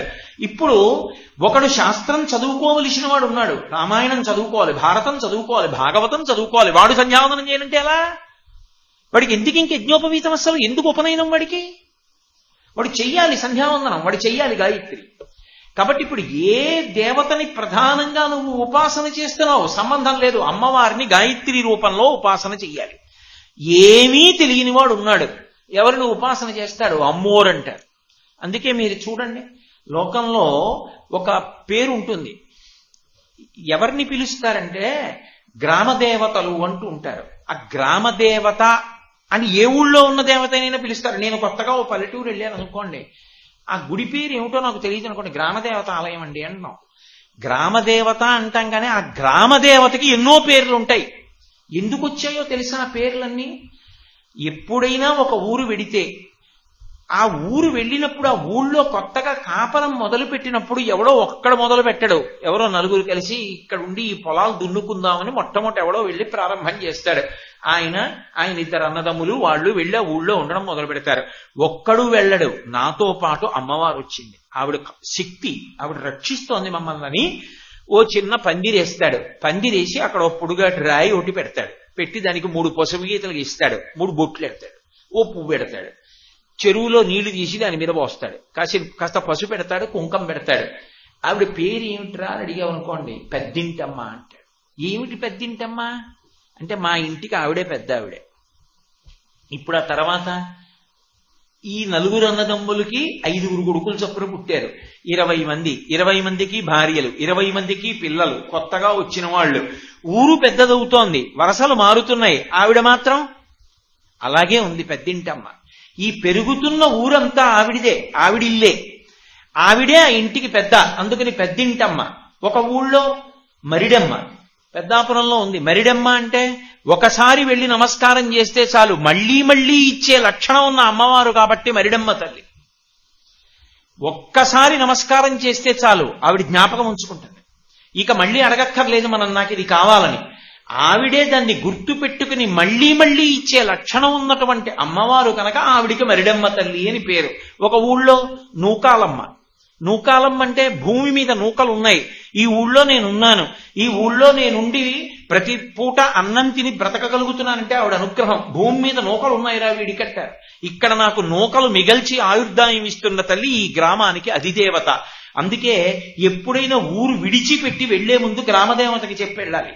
మనసులో నమస్కారం చేసుకుని పొలిమేర దాటుతున్నప్పుడు, అమ్మా ఏదో ప్రవచనం చేయడానికి ఫలానా ఊరు ఎడుతున్నాను, తల్లి క్షేమంగా తీసుకురా అని చెప్పాలి. మళ్ళీ పొలిమేరకు వచ్చినప్పుడు చెప్పులిప్పి ఓ నమస్కారం చేయాలి, అమ్మా నీ అనుగ్రహంతో మళ్ళీ ఈ ఊరు వచ్చాను, నాకు నూకలు మిగల్చావు తల్లి నీకు నమస్కారం. ఏడాదికోసారి అన్ని కుటుంబాలు కలిపి అమ్మవారికి నైవేద్యాలు పెట్టామని చెప్పి అమ్మవారికి నైవేద్యాలు పెడతారు. ఇంకో చోట పోలేరమ్మ. పోలేరమ్మ అంటే ఆ ఊరికి సరిహద్దు ఎక్కడ వరకు ఉంటుందో అక్కడ వరకు ఆవిడ రక్షణ శక్తిగా తిరుగుతూ ఉంటుంది. దుష్ట శక్తుల్ని లోపలికి రానివ్వకుండా కాపాడుకుంటూ ఉంటుంది తన బిడ్డలందరినీ. అందుకని ఒక ఊళ్ళో ఆవిడ పేరు పోలేరమ్మ, ఒక ఊళ్ళో ఆవిడ పేరు తలుపులమ్మ. తలుపులమ్మ అంటే యోగక్షేమకారిణి అని గుర్తు. మా ఇంట్లో తలుపులు వేసేసి ఉన్నాయనుకోండి, మీరు లోపలికి వస్తారా నేను బయటకు వస్తానా? రెండూ లేవు. మీరు లోపలికి రావాలన్నా నేను బయటికి వెళ్ళాలన్నా తలుపులు తీయాలి. అంటే బయట ఉన్నది లోపలికి రావడం అంటే యోగం. ఏదో కొత్తది కలిసి వచ్చింది, ఇంట్లోకి వచ్చింది, అప్పటి వరకు నా దగ్గర లేదు. కానీ ఓ మంచి బంగారు నగ ఒకటి చేయించుకున్నాను, ఆ నగ మా ఇంట్లోకి తెచ్చుకున్నాను, కొత్తగా నాకు బంగారు గొలుసు ఉంది, యోగం కలిసి వచ్చింది. క్షేమం, ఇంట్లో ఏది ఉండకూడదో అది బయటికి వెళ్ళిపోవాలి, ఇంట్లో వాళ్ళందరూ సుఖంగా ఉండాలి. మంచి రావడానికి చెడు పోవడానికి ఎప్పుడు తలుపులు తెరవాలో ఎప్పుడు తలుపులు ముయ్యాలో అప్పుడు మూసి తెరిచి రక్షించే తల్లి ఎవరుందో ఆ తల్లి తలుపులమ్మ తల్లి. ఒక ఊళ్ళో పేరంటాలమ్మ. పేరంటాలమ్మ అంటే పేరంటం అంటే ఏమిటి? పేరంటం అంటే సువాసినులందరినీ పిలుస్తారు. సువాసిని అందరినీ పిలిచి కాస్త కాళ్ళకి పసుపు రాసి బొట్టు పెట్టి మెడకి కాస్త గంధం రాసి ఉంటే పువ్వులు దండిస్తారు, లేకపోతే వాళ్ళ వాళ్ళ ఐశ్వర్యాన్ని బట్టి సత్కరిస్తారు. ఇప్పుడు ఆవిడ సువాసిని. ఆ సువాసిని ఎవరు?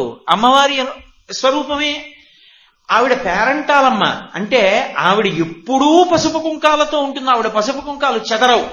ఊళ్ళో వాళ్ళ పసుపు కుంకాలకి ఆవిడే రక్ష, ఆవిడే కాపాడుతుంది.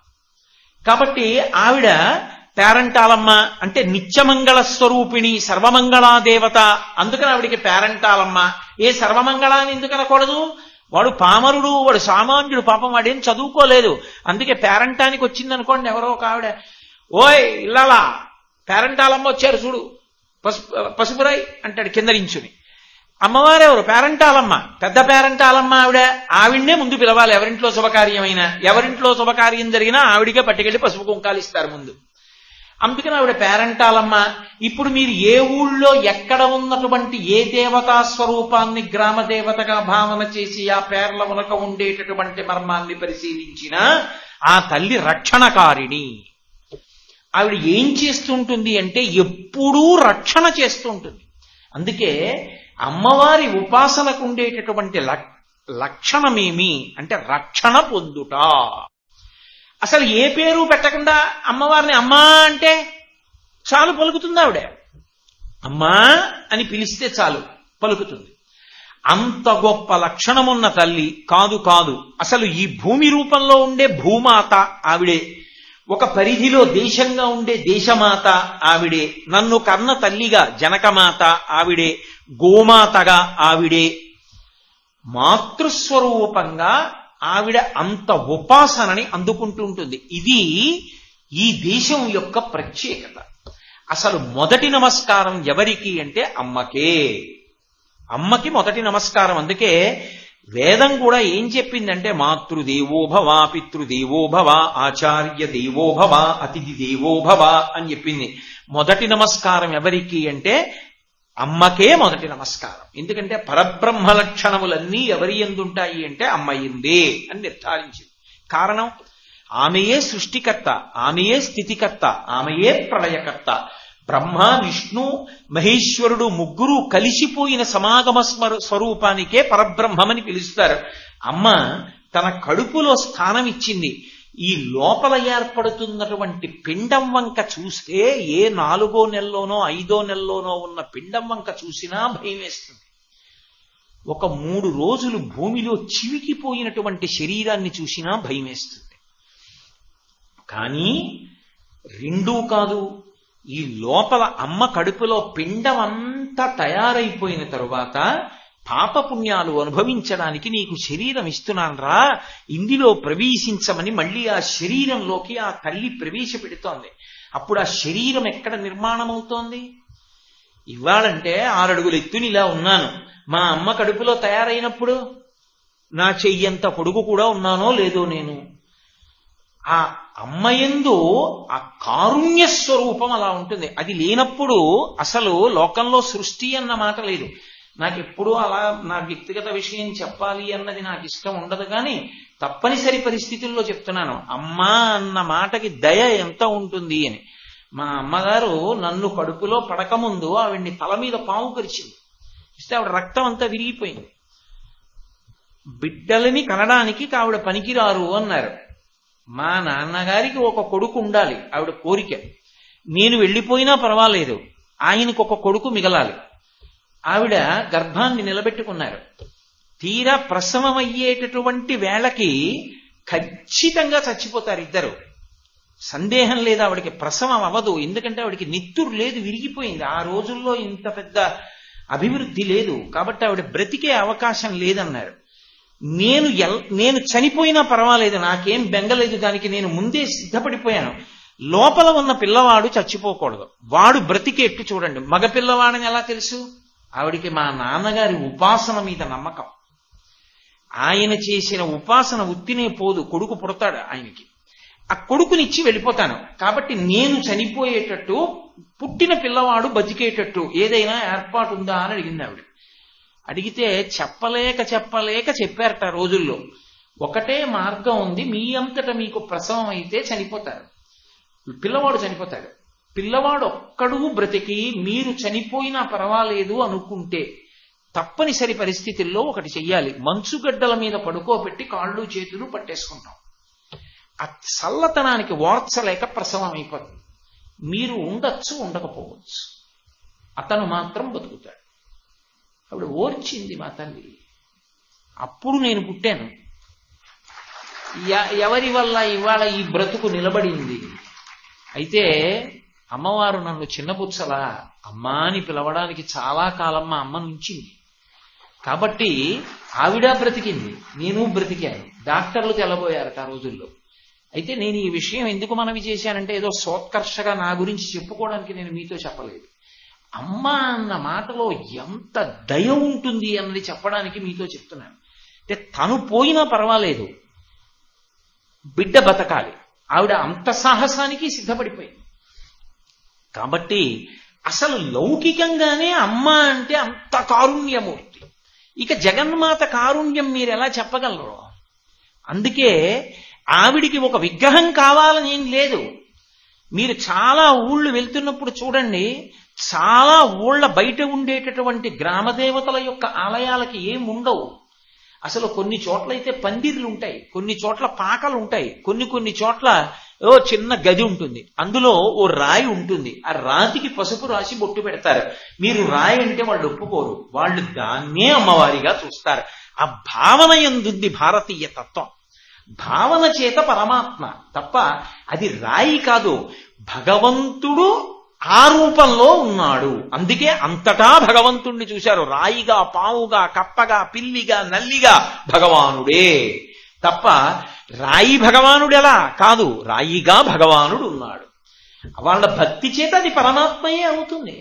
ఇప్పటికీ నేను ఇప్పుడు నాకు బిడ్డలు పుట్టక ముందు నుంచి నేను మల్లవర క్షేత్రానికి వెడుతూనే ఉన్నాను. ఆ మల్లవరం క్షేత్రానికి వెడుతుంటే ఇంకా కొంత దూరంలో మల్లవరం ఉందనగా ఓ చెరువు ఎదురుగుండా ఓ గ్రామదేవత ఆలయం ఉంటుంది. ఇప్పటికీ చిన్న గది అంతే, దానికి ఏం పెద్ద గజస్తంభం, ఆలయం, పతాకం, ఆగమం ఏమి ఉండవు. ఆ గదిలో ఒక రాయి ఉంటుంది, ఆ రాయికి పసుపు రాసి బొట్టు పెట్టి ఉంటుంది. ఎన్ని చోట్ల చూశానో నేను అలా గ్రామదేవతల ఆలయాలు. అవి రక్షణ చేస్తాయి. ఒకప్పుడు అన్నమాచార్యుల వారు పుట్టడానికి కారణం అటువంటి గ్రామదేవతే. అన్నమాచార్యుల వారి తాతగారు చదువు రాక బెంగ పెట్టుకుని ఉపాధ్యాయుడు కొట్టేటటువంటి దెబ్బలు తినలేక చచ్చిపోదామని చెప్పి చింతలమ్మ అనేవారు. చింతలమ్మ అంటే చింత చెట్టు గట్టిగా ఉంటుంది, గట్టిగా ఉండే చింత చెట్టు మీద ఎక్కి కూర్చుని ఆవిడ రాత్రి దిగి తిరుగుతుందని.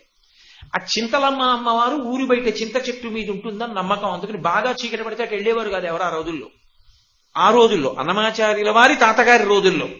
అక్కడ ఒక పెద్ద పుట్ట, ఆ పుట్టలో నాగుపాముగా ఆవిడ తిరుగుతుంది, ఎవరు అపకారం చేయడానికి ఊళ్ళోకి రాకుండా తిరుగుతుందని నమ్మేవారు. ఈ పిల్లవాడు బెంగ పెట్టేసుకున్నాడు, ఉపాధ్యాయుడు కొడుతున్నాడు, చదువు రావట్లేదు, చచ్చిపోతాను, చింతలమ్మ నన్ను చంపేస్తుంది రాత్రిడితేనని ఆయన వెళ్ళిపోయి ఆ పుట్టలో చెయ్యెట్టాడు. నాగుపాము నన్ను కరిచేస్తుందని. చెయ్యెడితే నాగుపాము కరవలేదు, ఎవరో వచ్చి చెయ్యెట్టుకున్నారు. పైకి తీసి నిలబెట్టారు. ఎరా పిల్లాడా, పుట్టలో చెయ్యెట్టావు, భయం లేదు, చచ్చిపో అని అడిగింది ఆవిడ. చచ్చిపోదామని చెయ్యెట్టాను. ఎందుకురా నీకంత బాధ? అక్షరం ముక్క రావట్లేదమ్మా, ఉపాధ్యాయుడు కొడుతున్నాడు, నాకు అక్షరం రావట్లేదు, ఈ బతుకు కష్టంగా ఉంది అన్నాడు. ఎందుకురా బెగ్గ పెట్టుకుంటావు? నిన్ను అనుగ్రహిస్తున్నాను, నీ మనవడు ప్రముఖ వాగ్గేయకారుడవుతాడు. తిరుమల వెంకటేశ్వర స్వామి వారి సన్నిధానంలో కీర్తనలు చేస్తుంటే వెంకటేశ్వరుడు చెవి ఒగ్గి వింటాడు. చెవి ఒగ్గి వినడం కాదు, నీకొక విషయం చెప్పనా? అన్నమాచార్యుడన్న పేరుతో నీకు పుట్టేటటువంటి మనవడు పాడినటువంటి వైరాగ్య సంకీర్తనలు విని రాత్రి మెట్లు దిగి అలివేలు మంగాపురం వెళ్ళినటువంటి, అలివేలు మంగ కాదు అలర్మేల్ మంగ, ఆవిడ దగ్గరికి వెళ్ళినటువంటి వెంకటేశ్వరుడు ఉత్సాహం లేకుండా దిగాలుగా కూర్చుంటాడు నీ వైరాగ్య కీర్తనలు విని విని. అమ్మవారు నిన్ను అడుగుతుందిరా శృంగార సంకీర్తన చేయమని, అంత గొప్పవాడు పుడతాడు నీ మనవడు, తరిస్తావులే, పో చచ్చిపోకు అంది. ఆవిడ అనుగ్రహం అన్నమాచార్యుల వారు పుట్టారు. ఆ అన్నమయ్య వైరాగ్య సంకీర్తన చేస్తే వెంకటేశ్వర స్వామి వారు అమ్మవారి గుడికి వెళ్ళి రాత్రిపూట మెట్లన్నీ దిగొస్తూ ఉంటారు. దిగొచ్చి అమ్మవారి గుడికి వెడితే ఇప్పటికీ ఒక చెప్పులు కుట్టుకునేటటువంటి వ్యక్తి ఇంట్లో ఒకప్పుడు పిండి మీద ఆయన పాద ముద్ర మోపారు, దాన్ని బట్టి రెండో పాదానికి కూడా చెప్పు కుట్టాడు అతను. కాబట్టి అటువంటి మహానుభావుడు అమ్మవారి దగ్గరికి వెళ్ళి ఇలా చెక్కిట చేయి చేర్చి విచారంగా కూర్చునేవారట. ఏమి స్వామి అలా ఉన్నారు అంటే, అన్నమయ్య ఏమి కీర్తన పాడాడు అలివేలు మంగ, ఎంత వైరాగ్యంతో పాడాడు, ఏ ఉంది అనేవట. ఎవరు? పరమేశ్వరుడికి వైరాగ్యం కలిగింది. అప్పుడు పద్మావతి అమ్మవారు అన్నమాచార్యుల వారిని అడిగిందట, ఏమిటో మా ఆయన ముఖంలో చిరునవ్వు చూసి అన్నాళ్ళయిందో, ఒక్క శృంగార సంకీర్తన చేయవయా సంతోషించేటట్టు. అంటే అలరులు కురియగా ఆడెనదే అలకలకులుకుల అలమేల్మంగ అని అప్పుడు కొన్ని శృంగార సంకీర్తనలు చేస్తే వెంకటేశ్వర స్వామి వారు ఉత్సాహంగా వచ్చారు. అంతటి వాగ్గేయకారుడు ఎవరి అనుగ్రహంతో వచ్చాడు? అంతకు ముందు తరాల్లో ఉన్న వాళ్ళకే ఆ చింతలమ్మ ఇచ్చినటువంటి అనుగ్రహం. అందుకే గ్రామదేవత అన్న పేరుతో అమ్మవారు ఊరు ఊరిని రక్షిస్తూ ఉంటుంది. ప్రతి ఊరికి అధిష్టాన దేవతగా ఉంటుంది ఆవిడ. నేను చెప్తే మీకు ఆశ్చర్యంగా ఉండొచ్చు. ఒకానొకప్పుడు అయోధ్యానగరాన్ని విడిచిపెట్టి వెళ్ళిపోయాడు మహారాజు. రామచంద్రమూర్తి యొక్క బిడ్డలు లవకుశుల్లో కుశమహారాజు విడిపోయి పడుకున్నాడు, వేరొక చోట రాజధాని మార్చేస్తాను. అయోధ్యానగర అధిష్టాన దేవత కనపడింది ఆయనకి. ఎన్ని తరాలు ఏలేయ్యా అయోధ్యని రాజధానిగా చేసుకుని ఇవాళ అయోధ్య విడిచిపెట్టి వచ్చేస్తావా? ఏమైపోవాలి అక్కడ అంతఃపురం అంతా? ఏమైపోవాలి అయోధ్యానగర వైభవం అంతా? మహారాజా తిరిగిరా అయోధ్యకి అని పిలిచింది. ప్రతి నగరానికి అధిష్టాన దేవత ఉంటుంది. అందుకే మంత్రాలు అమ్మవారి గురించి అలా మాట్లాడతాయి. గంధద్వారాంధురాదరుషాం నిత్యపుష్టాంకరీషిణీం ఈశ్వరీగుం సర్వభూతానాం తామిహోపహ్వజే శ్రియం. గ్రామములుగా, నగరములుగా, నదులుగా, సముద్రములుగా విభూతి ప్రసారం చేసి మహదైశ్వర్యంతో ప్రకాశింపచేస్తుంది ఒక్కొక్క చోట. నేను పూర్వం ఒకసారి ముంబైలో ఉపన్యాసాలు చెప్పడానికి రాత్రి విమానంలో వెళ్ళాం, మా మోహన్ గారు నేను. వెళ్తున్నప్పుడు విమానం రాత్రి దిగుతోంది. ఎంత దూరం ఎటు చూసినా దీపాలే. ఎన్ని దీపాలు! అన్ని దీపాల మధ్య నగరం ప్రకాశిస్తుంటే నాకు ఇదే జ్ఞాపకానికి వచ్చింది. అక్కడ అమ్మవారు ఎంత అనుగ్రహించిందో ఆ భూమిని. ఒక్కొక్క చోట ఒక్కొక్కలా ఆవిడ ప్రకాశించింది. అంత అనుగ్రహించింది. ఎన్ని లక్షల మంది నివాసం ఉంటున్నారు, ఎన్ని ఉద్యోగాలు చేస్తున్నారు, ఎంతమంది అన్నం తింటున్నారు, ఎంతమంది నీళ్లు తాగుతున్నారు, ఎంతమంది భోగం అనుభవిస్తున్నారు. భారతదేశపు ఆర్థిక రాజధాని అని పేరు పొందింది. ఒక్కొక్క ఊరికంతంత సౌభాగ్యం పట్టింది అంటే అమ్మవారి యొక్క అనుగ్రహ విశేషం చేత పడుతుంది. అది గ్రామములుగా, నగరములుగా, నదులుగా, సముద్రములుగా, ద్వీపములుగా మహదైశ్వర్యంగా ఆవిడ ప్రకాశిస్తుంది. ఒక్కొక్క ఊరు చూడండి, కళాకాంతి ఉండదు, అభివృద్ధిలోకి రాదు. 200 ఏళ్ల క్రితం ఎలా ఉందో ఊరు అలాగే ఉంటుంది.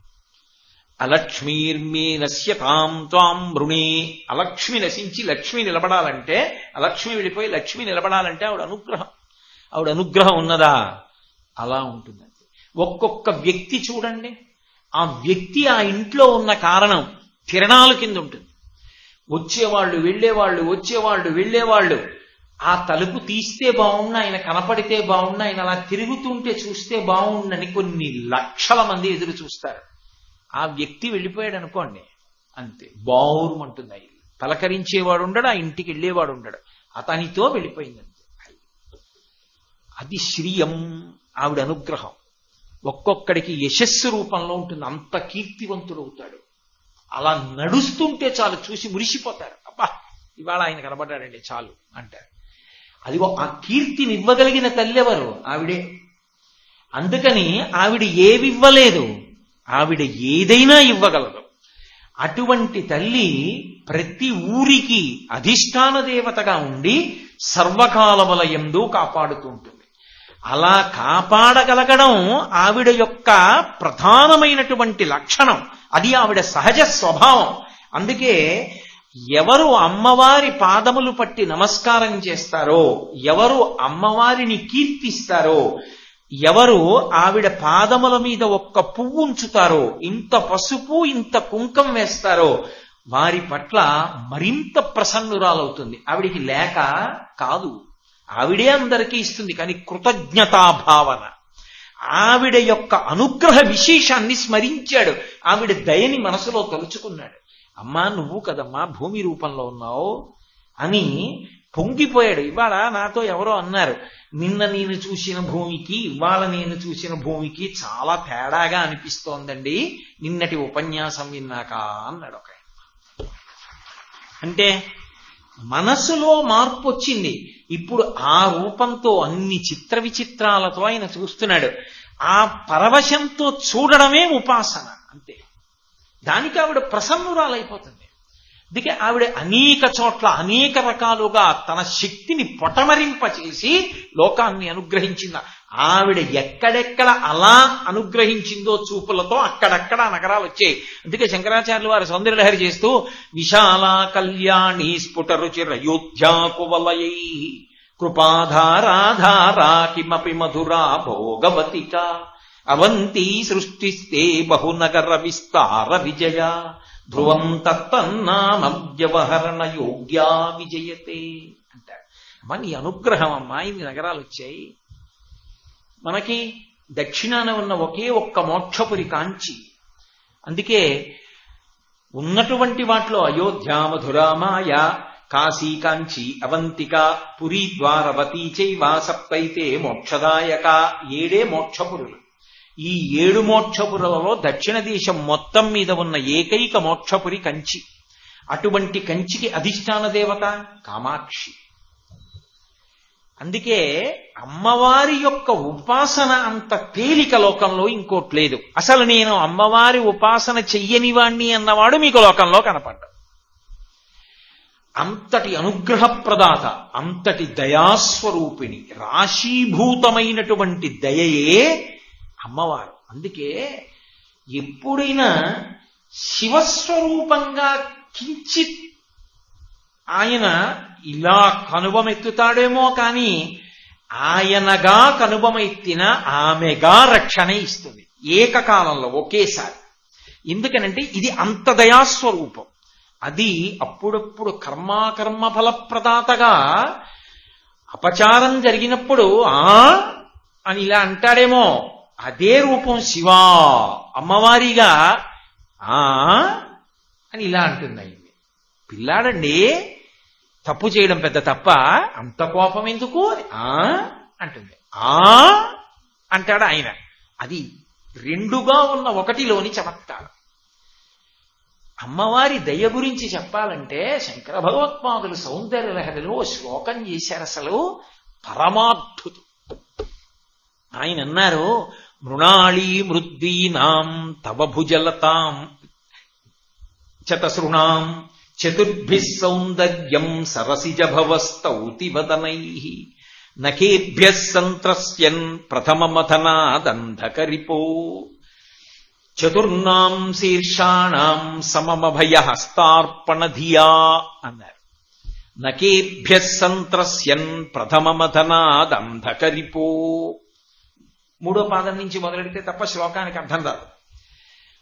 ఒకానొకప్పుడు పరమశివుడు ఏం చేశాడంటే చతుర్ముఖ బ్రహ్మగారి యొక్క ఒక మెడ గిల్లేశాడు ఇలాగా. 5 కంఠాలు ఉండేవి బ్రహ్మగారికి. ఎవరు గిల్లినవాడు?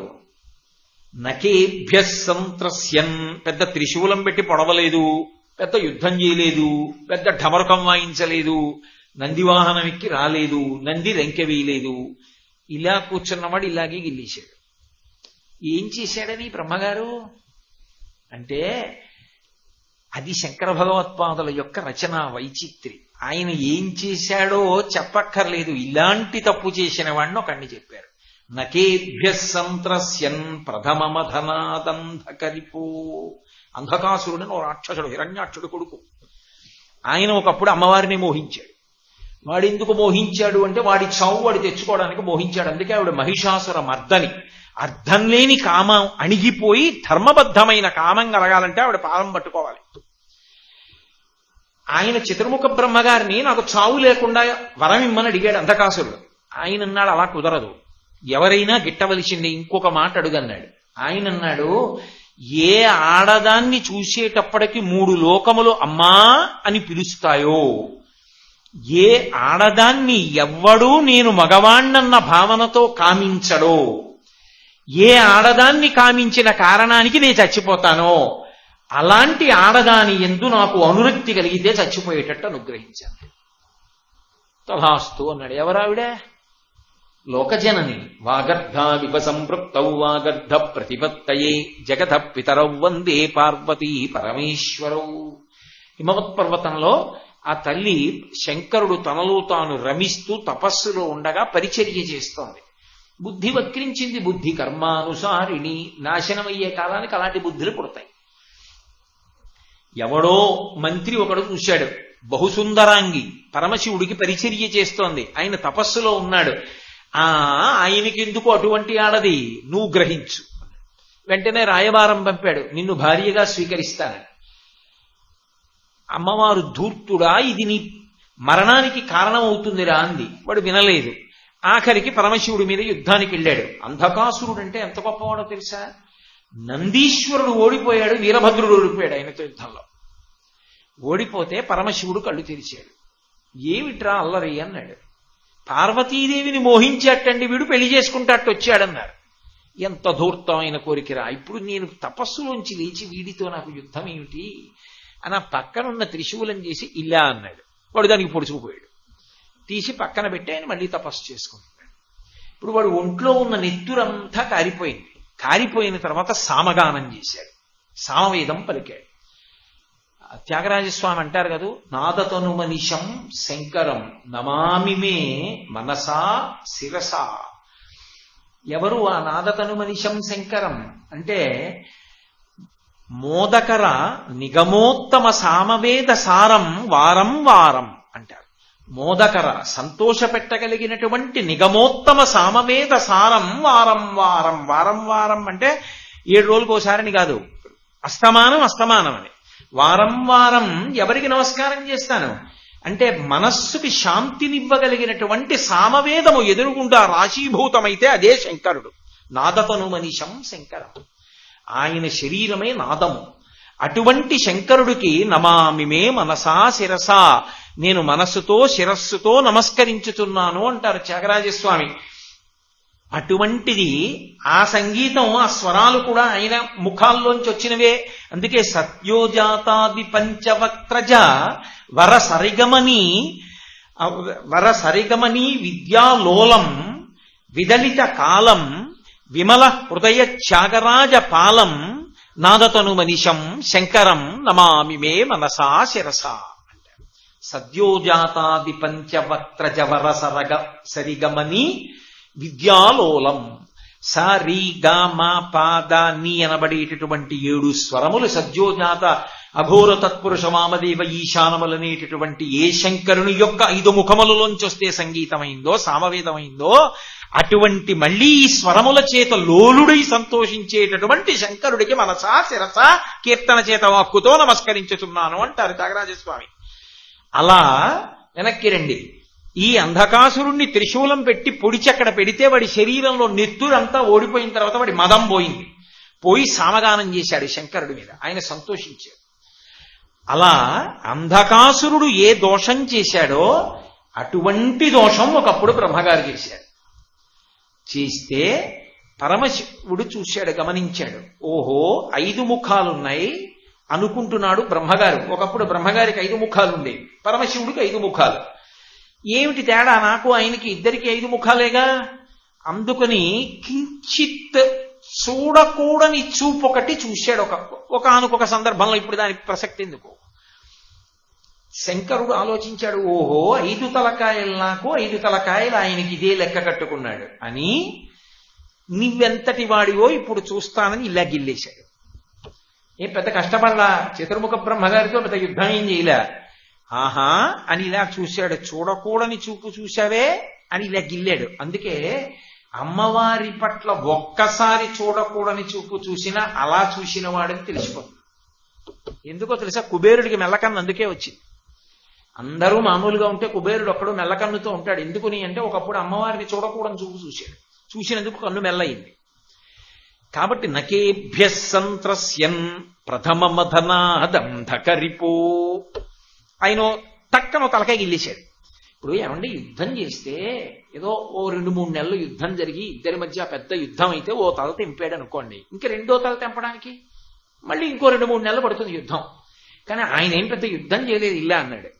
ఇలా అన్నవాడు ఊరుకుంటాడని ఏమి నమ్మకం? మళ్ళీ ఇంకోటి ఇలా అంటే అది శంకరాచార్యుల వారి కవిత్వంలో గొప్పతనం. ఎక్కడ చెప్పరు బ్రహ్మగారు ఏం దోషం చేశారో. అంధకాసురుడి విషయం చెప్పి అలా అని ఊరుకున్నారు. నేను అలాగే చెప్పాలి, అంతేగాని ఇంకంతకన్నా ముందుకు నేను వెళ్ళకూడదు. శంకరులు ఎలా చెప్పారో అలాగే చెప్పాలి. కాబట్టి నకేభ్య సంత్రస్యన్ ప్రథమ మధనాదంధకరిపో ఇలా గిల్లేసినప్పుడమ్మా, ఇలా పొడవడం యుద్ధం కాదుగా. ఇలా అన్నవాడు మళ్ళీ ఇలా ఇలా ఇలా అన్నాడు అనుకోండి, 5 తలకాయలు పోతాయి. అందుకని ఒక తలకాయ ఇలా గిల్లేగానే ఆయనకు అర్థమైంది ఆయన ఎంత శక్తివంతుడో. ఒరే యుద్ధం కాదురా, గిల్లే అవతల పారేస్తాడంతే గోళ్లతో. అమ్మ బాబోయ్ ఇప్పుడు ఎవరు నాకు రక్షణ అని చూశాట.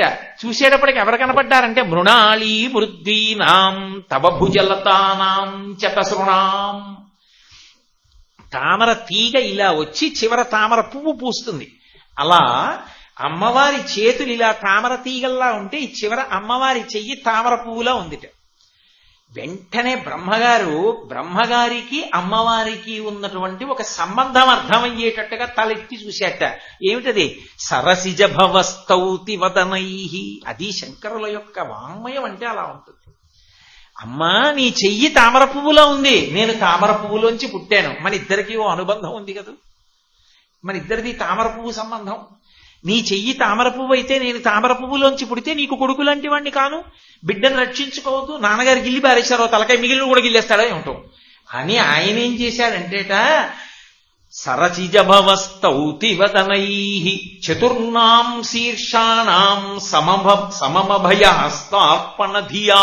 అమ్మవారు చతుర్బాహువులతో ఉంటుంది కదా, ఈ 4 తలకాయలు అమ్మవారి 4 చేతుల కింద పెట్టేశాట. గబగబా పెట్టేసి కూర్చున్నాడు. శంకరుడు ఒకటి గిల్లి ఇలా చూశాడు. ఏవి? 4 తలకాయల మీద అమ్మవారి 4 చేతులు ఉన్నాయి. నవ్వి చేతి ఇలా తీసేశాడు. మిగిలే 4 తలకాయలు. అమ్మా నీ రక్షణ అటువంటిది. ఏం అడగలేదు బ్రహ్మగారు. అమ్మా తామర పువ్వులోంచి పుట్టాను, నీ చేయి తామర పువ్వు అమ్మా అన్నట్టుగా ఇలా చూశాడు. అర్థం చేసుకుంది. 4 తలకాయల మీద 4 చేతులు ఎట్టింది. అంతే ఊరుకున్నాడు శంకరుడు. 4 తలకాయలు మిగిలి. ఎంత రక్షణ శక్తి అమ్మా నీది. బ్రహ్మగారిని అలా రక్షించావు కదమ్మా, లేకపోతే ఉండునా? లేకపోతే ఓ తలకాయ ఉండునో 2 తలకాయలు ఉండునో? ఎంత అనుగ్రహించావమ్మా నిజంగా. ఎంత వాత్సల్యమమ్మా నీది, ఎంత కారుణ్యమమ్మా నీది. చెప్పకుండా చెప్తారు శంకర భగవత్పాదులు అని అమ్మవారికి నమస్కారం చేసి, అమ్మా పొరపాటు అయిపోయింది తల్లి అని వేళ్లు విరుచుకున్నారు. ఎంత తప్పు చేశానమ్మా. తామర పువ్వుని నీ చేత్తో పోల్చానా? నీ చేతి చివర్లు ఎంత అందంగా ఉంటాయి. అసలు ఈ చేతి చివరి భాగాలు ఎర్రటి ప్రకాశంతో అంత అందంగా ఉంటాయే. తామర పువ్వు చివరికి నీ చేతికి ఎక్కడమ్మా సామ్యం?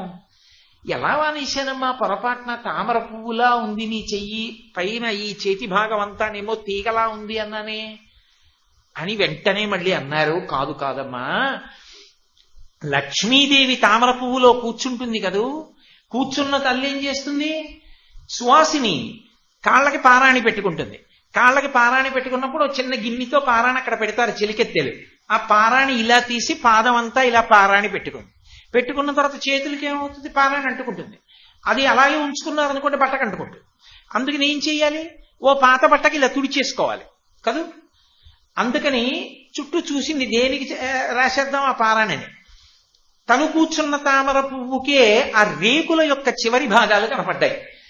లేచి మళ్ళీ ఇవాళ రోజుల్లో అయితే నాప్కిన్ అనుకోండి, అక్కడ దాకా ఎందుకనే ఆ తామర రేకుల చివరి భాగంలో లక్ష్మీదేవి తను పాదాలకు పెట్టుకున్న లత్తుకు మిగిలిన భాగాన్ని ఇలా ఇలా తుడిచేసుకుంది. ఇప్పుడు ఆ తామర రేకుల యొక్క చివరి భాగానికి లక్ష్మీదేవి యొక్క చేతి వేళ్ల కంటుకున్న లత్తుకొని తుడిచినప్పుడు అసలే తామర చిగుర్లు కనుక మరింత ఎర్రబడి ఈ లత్తుకతో కలిసి ఎంత ఎర్రగా ఉంటాయో నీ చేతి చివరిలో అంత ఎర్రగా ఉంటాయమ్మా. మామూలు తామర పువ్వు కాదేమనుకోకమ్మా, గబుక్కునన్నానంట. అది శంకరుల వాంగ్మయం అంటే. ఆయన అమ్మవారి యొక్క దయాస్వరూపం, ఆవిడ కారుణ్యం ఎంత అద్భుతంగా చూపించారంటే, ఒక శ్లోకంలో అంటారు, తామర పువ్వు అన్నాను కదా, ఇంకో శ్లోకం జ్ఞాపకం వస్తుంది. హిమానీ హంతవ్యం హిమగిరి నివాసైక చతురౌ. అమ్మా, లోకంలో తామర పువ్వుతోటి నీ పాదాల్ని పోలుస్తారు. ఎందుకని పాదపద్మములు అంటుంటారు. అమ్మవారిని పాదపద్మములు అంటారు. అలాగే చేతిని కూడా పద్మంలాగే ఉందంటారు. కన్నులు పద్మాల్లా ఉంటాయంటారు. ముఖం పద్మంలా ఉందంటారు. వదన సరోజం అంటారు. పద్మాక్షి అంటారు. అన్నీ పద్మాలే. కానీ అమ్మ, నిజంగా చెప్పాలి అంటే నీ పాదాలకి పద్మాలకి సంబంధం ఏముందమ్మా? అసలు ఏమీ సంబంధం లేదు. ఎందుకని?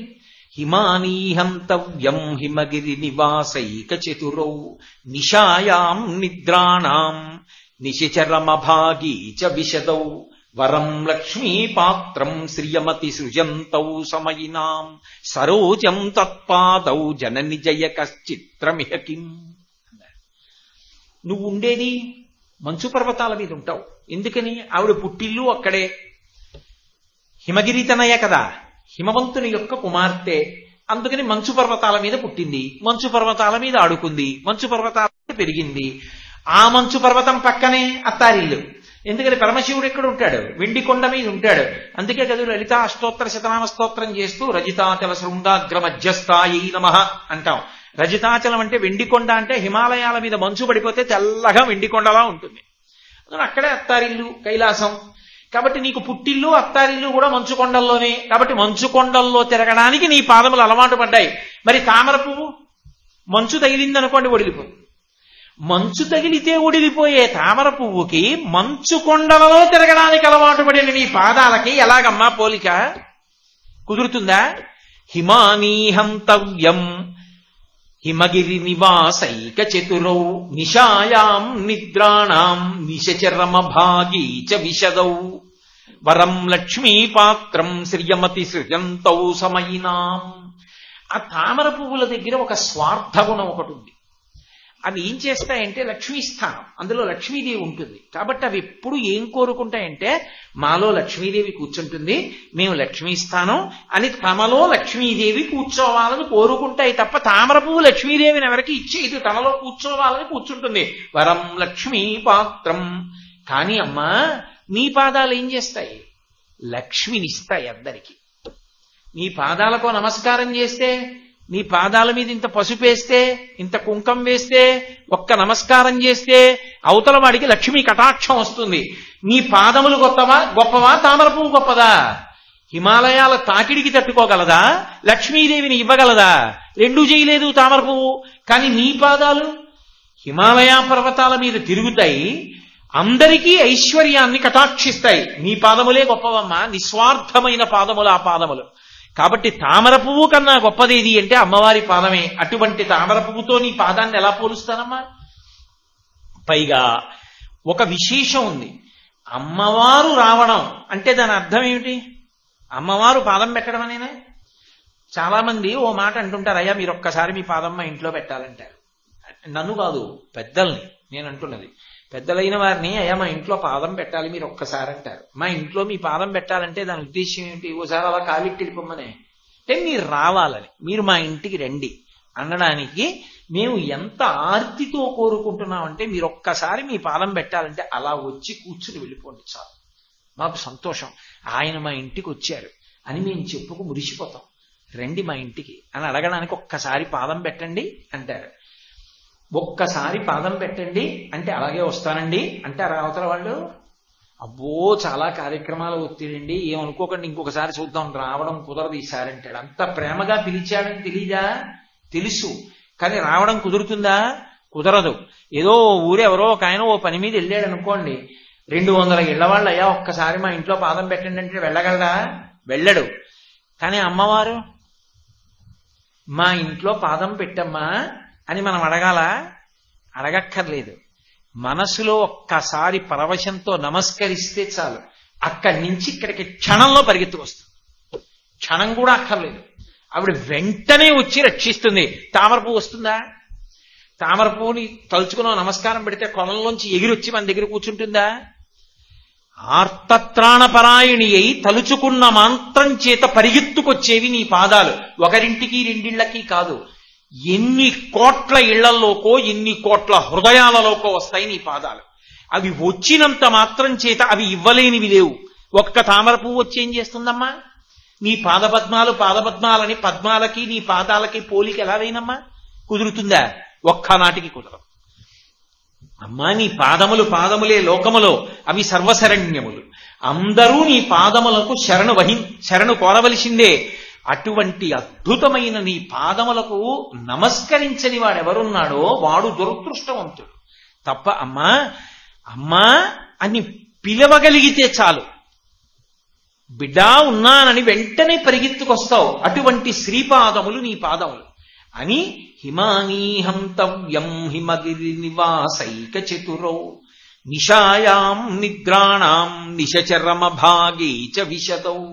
తామర పువ్వులకున్న ఇంకో అవలక్షణం, చీకటి పడితే ముడుచుకుపోతాయి, సూర్యకిరణములు పడితే విచ్చుకుంటాయి, రాత్రి అయితే ముడుచుకుంటాయి. ఎందుకు ముడుచుకుంటాయి?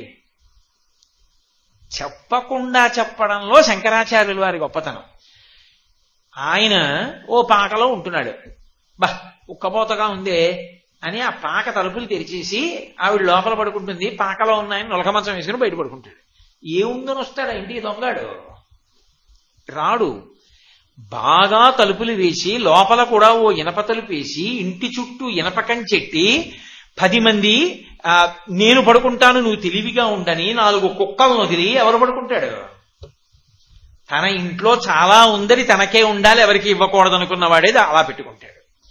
అమ్మా రాత్రి ఇలా మూసుకుని పొద్దున్నైతే విచ్చుకునేవి తామర పువ్వులంటే లక్ష్మీదేవి తమలోనే ఉండాలని దాచుకునే లక్షణం వాటిది, అనుగ్రహించి ఇచ్చే లక్షణం నీ పాదానిది. అదెంత స్వార్థం, నువ్వెంత త్యాగమయివి పోల్సన పద్మాలతో. కాబట్టి నిశాయాం నిద్రాణాం, చీకటి పడిపోతే పడుకుంటాయి తలుపులు మూసేసుకుని, మామూలుగా కాదు. నిద్రాణాం, నిద్రపోయింది అదేం రక్షిస్తుంది రాత్రి. నిశచరమ భాగీచ, నిశ అంటే చీకటి, చీకటి యొక్క చివరి భాగంలో అంటే తెల్లవారకట్ట మళ్ళీ సూర్యకిరణాలు పడితే విషదౌ విచ్చుకుంటాయి. నువ్వు అలా రాత్రి నిద్రపోయానరా ఏమనుకోకు, నువ్వు పిలిస్తే నాకు వినపడలేదు అంటావా? ఏ క్షణంలో నిన్ను పిలిచినా సరే ఉన్నానని పరిగెత్తుకొస్తావు, వచ్చి రక్షిస్తావు. అటువంటి దానివి నువ్వు. రాత్రి నిద్రపోయి సూర్యోదయానికి మేలుకునేది అది. తలుపులు మూసుకునే లక్షణం ఉన్నది దానికి, లోపల లక్ష్మిని దాచుకునే లక్షణం ఉన్నది దానికి. ఎప్పుడు ఎవడు పిలుస్తాడా ఇచ్చేద్దామని చూసేటటువంటి పాదములు నీవి. అంటాను కానీ అమ్మా ఏదో పాదపద్మాలు అంటాం కానీ అమ్మా నిజంగా పద్మంతో నీ పాదాన్ని పోలిస్తే నీ పాదాన్ని అవమానం చేసినట్టు కాదమ్మా. కాబట్టి సరోజం తత్పాదౌ జనని జయ కశ్చిత్రమిహ కిం. సరోజం పద్మం నీ పాదాల ముందు ఎలా నిలబడుతుందమ్మా? ఎలా గెలిచాన్ని నిలబడుతుంది? అసలు పోలికేది సమానంగా? సమాన ధర్మం ఏది? ఓడిపోయిందమ్మా పద్మం అని నేను ఇంక అననమ్మా, పాదపద్మాలు అనను. పద్మం ఎక్కడ, నీ పాదం ఎక్కడ తల్లి? మరి శంకరులు ఎందుకు అసలు పాదపద్మాలని ప్రయోగం చేయడం అస్తమానం అంటే దానికి ఒక రహస్యం ఉంది. పద్మము ఎక్కడ ఉన్నదో అక్కడికి భృంగము వెడుతుంది.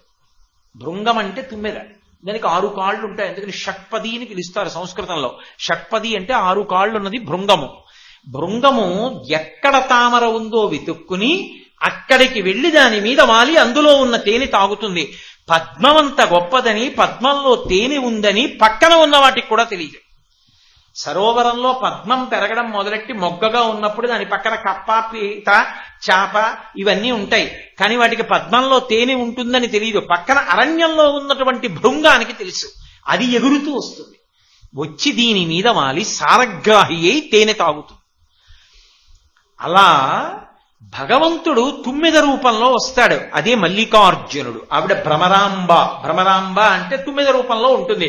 తుమ్మెద రూపంలో ఆడతుమ్మెద ఆవిడైతే మనుష్యుడో దేవుడో ఎలా భర్త అవుతాడు? మగ తుమ్మెద, గండు తుమ్మెద ఆవిడికి భర్త. వాళ్ళిద్దరూ తుమ్మెదల రూపంలో వస్తారు. ఎవరి దగ్గరికి వస్తారు? ఎవరి హృదయ పద్మమునందు భక్తి అన్న తేనె ఉన్నదో, మనస్సు 5 ఇంద్రియములు, కళ్ళు, ముక్కు, చెవి, నాలుక, చర్మము, మనసు, ఈ 6 ఎప్పుడు భగవంతుని యొక్క అవయవాల్లో దేన్ని చూస్తే దాన్నే మురిసిపోతూ చూసి నిలబడిపోయి, ఆ అవయవం మీద చేతి వంక చేసి చూస్తే హస్తార విందాం, ముఖం వంక చూస్తే ముఖార విందాం, పాదాల వంక చూస్తే పాదార విందాం, కళ్ళ వంక చూస్తే నయనార విందాం, ఎక్కడ చూస్తే అదే అరవిందం పద్మం. ఆ పద్మం మీద ఈ 6 వెళ్లి నిలబడిపోయి ఆయనలో ఉన్నటువంటి ఆ ఆనందాన్ని గ్రహిస్తూ ఆ సమాధి స్థితిలో ఉండిపోతాడో అటువంటి భక్తుడు తుమ్మెద లాంటివాడు కాదు. వీడి హృదయ పద్మమునందు భక్తి అన్న తేనె ఉంటే భగవంతుడు తుమ్మెద లాంటివాడు. ఎగిరొచ్చి దీని మీద కూర్చుని తేనె తాగుతాడు, భక్తి అన్న తేనెని. అందుకే భృంగీచ్ఛా నటనోత్కట కరిమదగ్రాహీ స్ఫురన్మాధవా లాదో నాదయుతో మహాసితవో పంచేషు నాచాతృత సత్పక్ష సుమనో వనేషు సపునః సాక్షాన్మదీయే మనోరాజీవే భ్రమరాధిపో విహరతాం శ్రీశైలవాసీ విభు అంటారు శంకర భగవత్పాదులు శివానంద లహరిలో. ఇక్కడ హృదయ పద్మమునందు భక్తి అన్న తేనె నిండుగా ఉంటే మల్లికార్జునుడు భ్రమరాంబతో కలిసి తుమ్మెదల జంట వచ్చి దీని మీద కూర్చుని చప్పుడు చేయకుండా భక్తి అన్న తేనె తాగుతూ ఉంటాయి సారగ్రాహులై.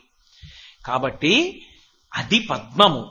ఆ భగవంతుణ్ణి చూసినప్పుడు మనం భృంగమై, షట్పదమై, తుమ్మెదయ్యి ఆయన పాదముల మీద వాలి ఏ చప్పుడు లేకుండా ధ్యానమునందు సమాధి స్థితిలో ఉండగలిగిన భక్తుడు భృంగమవుతాడు.